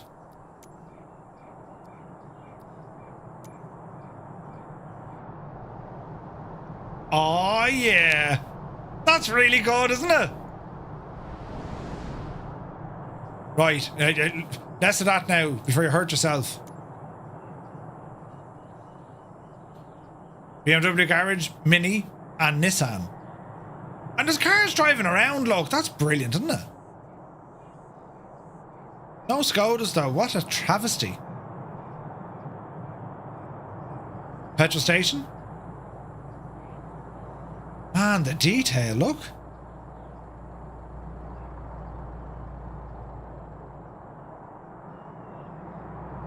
Cemetery. Jeez, they put so much detail into this.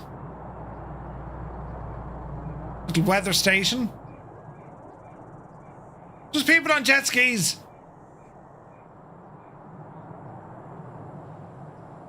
Welcome to the beach. Look at your man. Look straight into the camera. He's not actually. Her eyes are up here, mate. Jesus. Right, there's someone doing push-ups. No, sit-ups. Look, there he is again. Imagine wearing those. Imagine wearing those sort of trousers out. Look.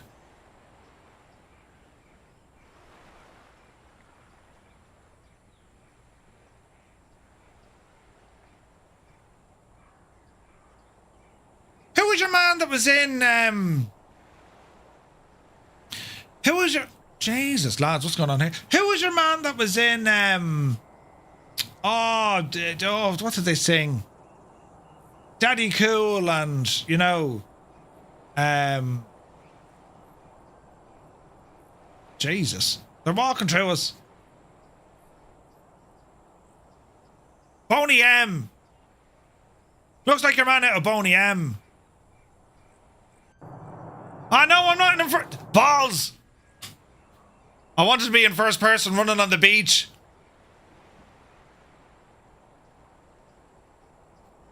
Don't hassle the Hoff.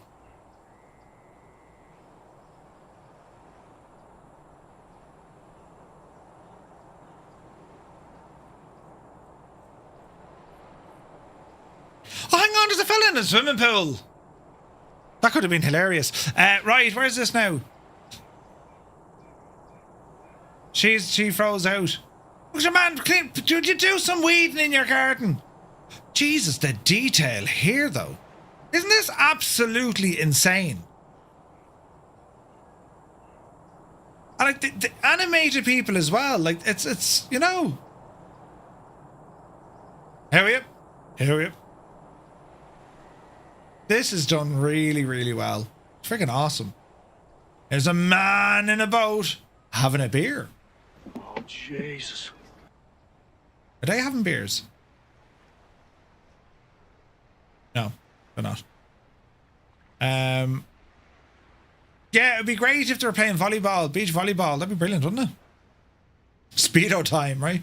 Ah, cool. Look at the jet skis. The face of utter concentration. Mr. Lard. I'm so very impressed with this. Hang on, there's actually people in the water, look.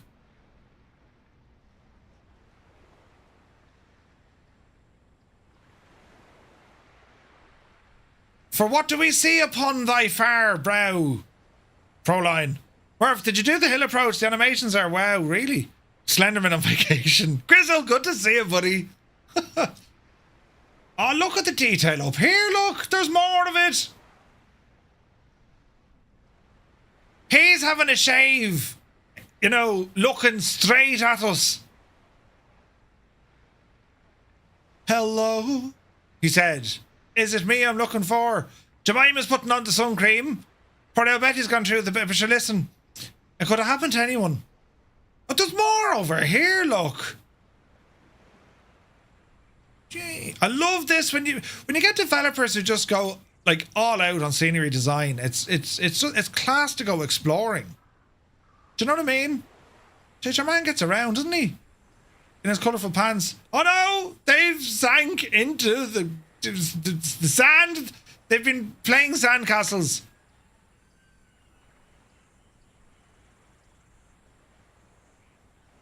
The friggin' detail is insane, isn't it?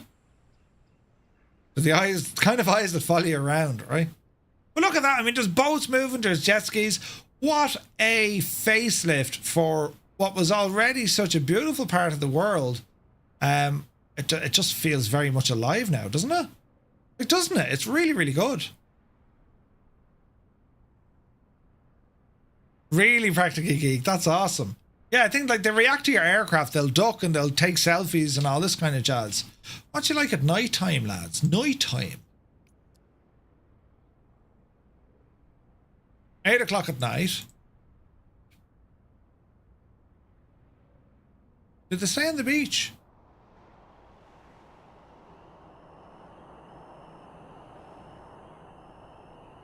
Nice, nice lighting. maybe 8 o'clock isn't night time enough.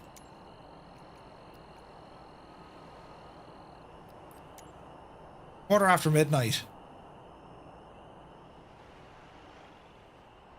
Oh man, look at the lights. Jesus, that's fantastic. How good now will this look in a bit of a tropical storm? If you get off the plane and jump into and use a boat, that'd be great. Yeah, try 3 a.m.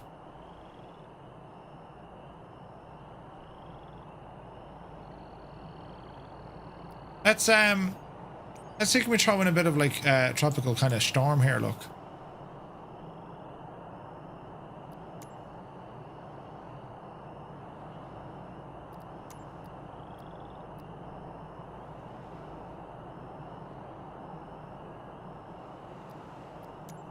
I hate when the rain effects don't work. Are they still on the beach at 3 in the morning? Yeah, no, they're all giving us socks. The lighting is superb, look. Jeez, look at the lighting. And then the cars up and down the runway. I mean, you hardly fly into this place at night time. Jesus, look at that though. That's gorgeous. This is superb scenery. It really is, lads. This is superb. It's awesome.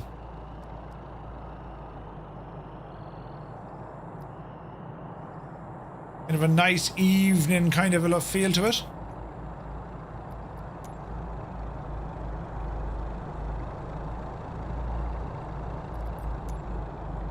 What do you think? It's very good, isn't it?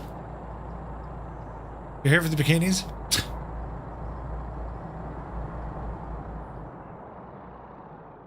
They've done a great job. So this is St. Barth's. We're right down into the thick of it in the Caribbean. And I have to say, it's done so very, very well. I'm very impressed with this. Awesome scenery. Awesome. You can pick it up through iniBuilds. Price around 20 bucks or so. But like, this transforms St. Barth's. You know what I mean? It's done really well. Great frame rates. Loads of things to discover. And yeah, they've nailed the approach there. You like flying down the hill. But look at it there, like just with the cars moving and stuff. Someone just picked it up in iniBuilds. Nice. Hey, Peter's here, Murph. Does this have to be loaded on your hard disk or does it float around in the universe and come to you when requested? No, this goes on your disk.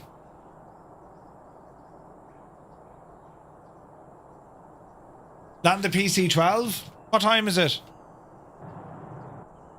We have several minutes for this to go terribly wrong. Sure, why not? Oh, hang on, my cameras aren't set up in this plane. Right. Jesus. There's nothing to see here. This is the wrong airplane to go messing with. This thing is not forgiving at all. Right, let's see what we can do here now, lads. Right. Ooh. Oh, I need to set up views, look. There's 1. There's a 4. There's a 6. Do we need a 2? Oh, yeah. There's a 2. Just shake off! Right. Oh, Go up the hill. And here's a 7. Right, how does one fly a PC-12? Can anyone remember? We'll find out together. Nav, wing, beacon, pumps, auto, starter, all good.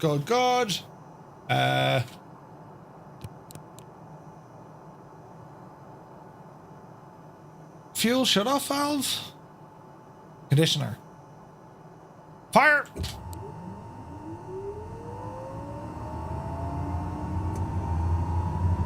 Oh wait, hang on. How do you remove the before flight? It's an SWS plane. How do we do this? Balls. Ooh. You need to be on. Are coming in?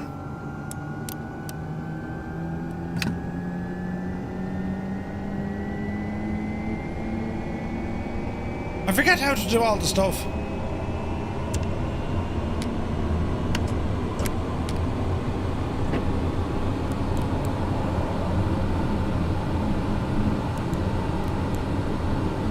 Right.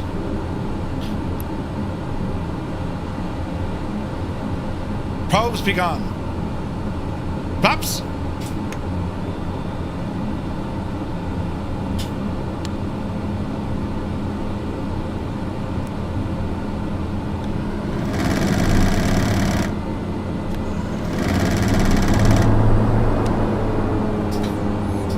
Alright, off the brakes.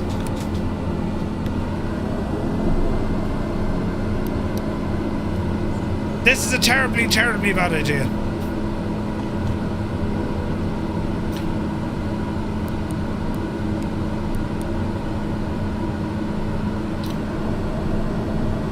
Terribly, terribly bad idea. Could be worse. Don't know how it could be worse, but it could be worse.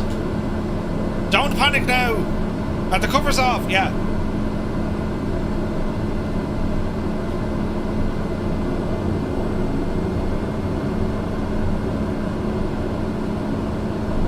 Easy now.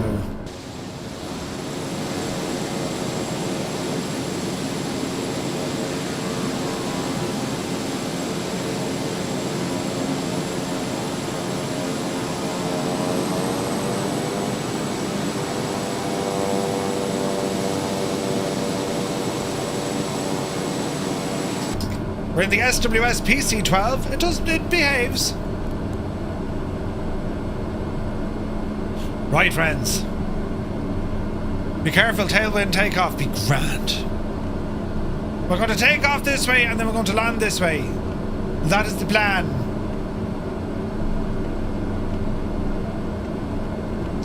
Right, sit tight. Trims.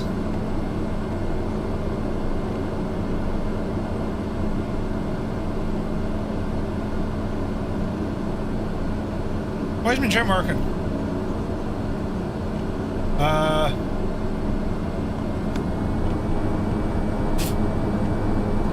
Right now?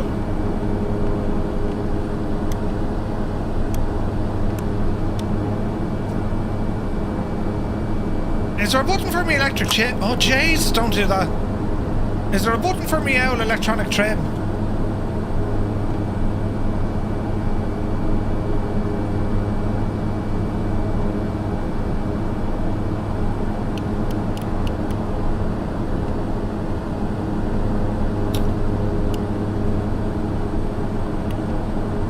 Right. It still doesn't like me trim, it'd be grand. Pete, not a bother. Warning, autopilot trim. Ah, don't mind the autopilot, we're not using it. Jesus! Off the brakes.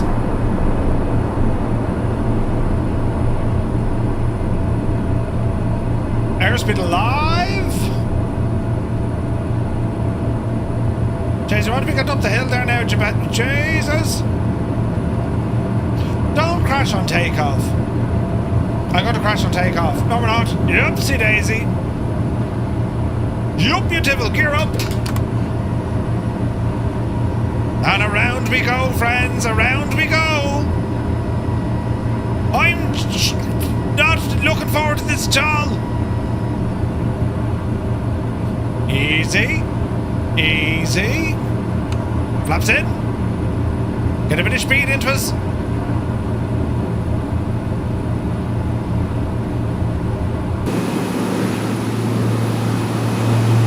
Look at the state of the place. It'll be fine. Captain Gateman was here now, he'd be losing his absolute will. He'd be like, what is that idiot doing? You know. They discovered the local herbs before aviation, and this place was the result. Brilliant. Oh man, it's gorgeous. Gorgeous.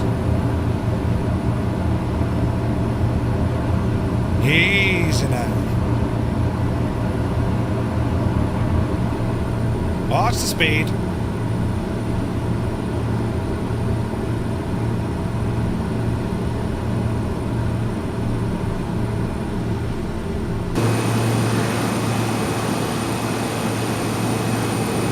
Oh, look at the tall ship there as well. Deadly. Oh, Jesus. I love the flying, Murph, but last night was the most fun I've ever had watching your stream. In a box, man. Good to see you. What were we doing last night? Oh, the Formula 1. Ah, brilliant. Biggest aircraft I've tried is the 757. Sunjammer. What? Into here? Good man, Sunjammer. Alright. Power coming back. Yaw-damner off. Not chase of the flat bays. Civvy plays.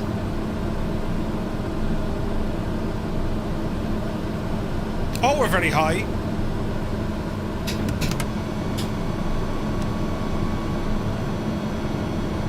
Look at the tall ship. Look, it looks gorgeous.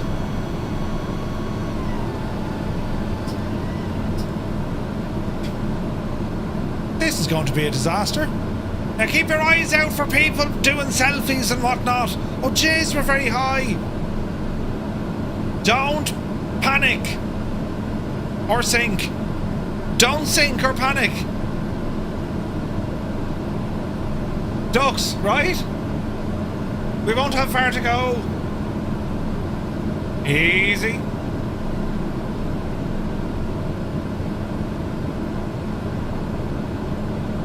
Can we do it, lads? In a world, one man attempts to land at St. Barth's with people swimming and jet skiing. Jesus, will you concentrate on what you're doing? Right. Oh, mother, this is going to be terrible. Aren't you supposed to come in a little bit over the roundabout and then turn? Look at the people! You down good and low? Can I get the refund? Dreamy, sleepy, nighty, snoozy, snooze. I've paused it, and look at them! Oh, Jesus, look at that! They're shagged! They know they're shagged! They all know they're shagged, look! Owl Bride behind them was like, yes, this is... Well, to be honest, the face of her was like, do it now. And meanwhile, that's brilliant. Right, how do we get out of this mess? I shouldn't have pressed pause. Unpause. Oh, Jesus. Right, easy. Oh, Jesus. Easy. Easy. Put it down. No, get down. Warning, prop pitch. I can see it. Oh, Yaki Boo's a beta. Oh, Jesus.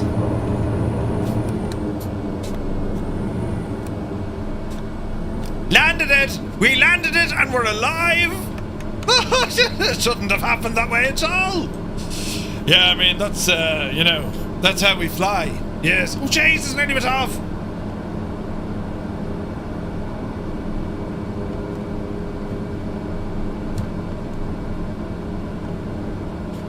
Right, all is well. Brake distance 20 meters. Full reverse, man. What a cool airport, though. Isn't it brilliant? Granted, you won't want to be putting aircraft on this runway for a while. Amazing that the landing gear lasted. Listen, you know, Owl Jenny above there in the tower, she was praying for us, lads, you know. Oh, Jesus. This thing is a devil to turn.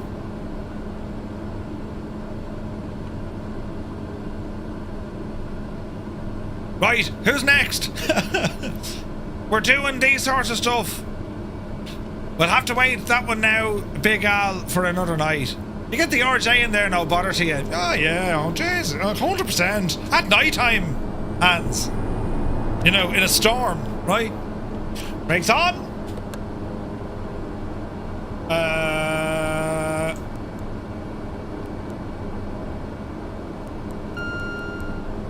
You can calm it all down now, lads. You can calm it all down. Warning, essential bus.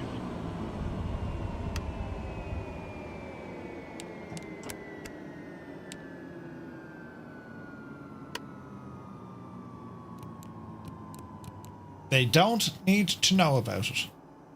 We'll say nothing to no one about anything. It's very good though, isn't it? Isn't it very good? Brilliant fun. And what a gorgeous scenery. Gorgeous. Check out the night lighting on the terminal now, look. Ah, lads, look at that. Look at that.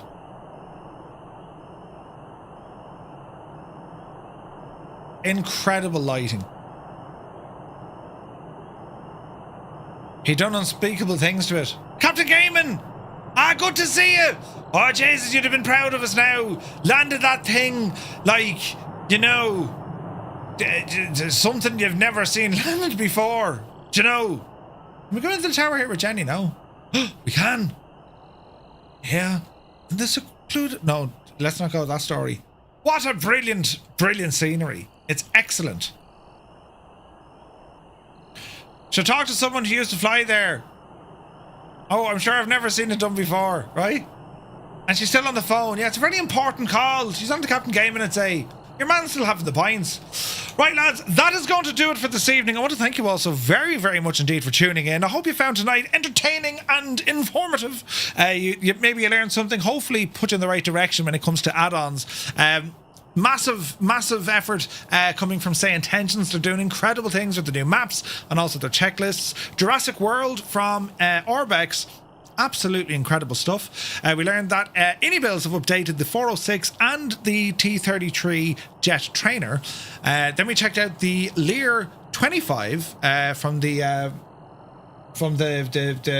lads, prototype lads. Xtreme Prototype, lads. And then from SLHSimDesign, published by iniBuilds, we have this, which is St. Barth's. Absolutely incredible. We're back streaming tomorrow morning, 10 o'clock Zulu time, 1000 Zulu. We're going to be checking out another new one. Dominic Designer out with a release for Albuquerque. We're going to be checking that one out. Albuquerque. And we'll be checking that one out tomorrow during the day. And then we plan for our VATSIM Thursday flight, as we're going to be flying into Denver. No, we're not. We're flying into Memphis, and I'm flying the MD-11. Oh, balls. If you're grand, nothing to worry about at all. Also, massive thanks for the raids, guys. Really appreciate it. And if you're still here from the raids that we got earlier on, you're most welcome. And thanks so much for staying by, or sticking by. And as always, lads, the support, absolutely incredible stuff. Thank you very, very much indeed. And have a lovely evening. And we're back to you then in the morning at around 1000 Zulu time. So until then, have a lovely evening. See you soon.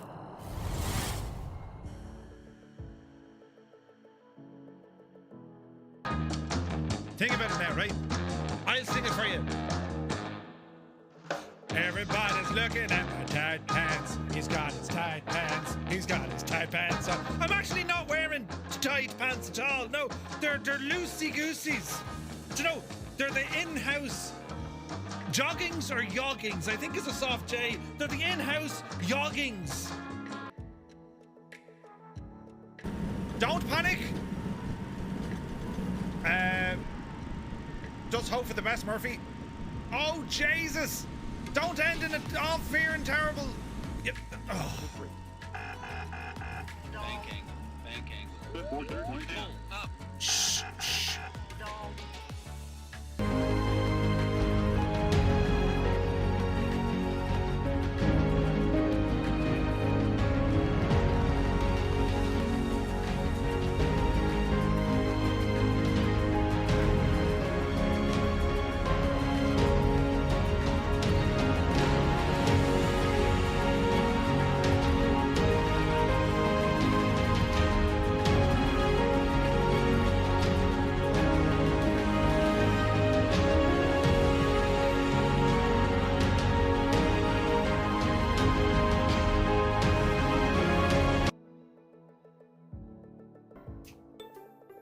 Ready for this to give up? I'm a little teapot, short Dreamy, sleepy, and nighty, stout. snoozy, snooze. Here is me handle, and here is me spout.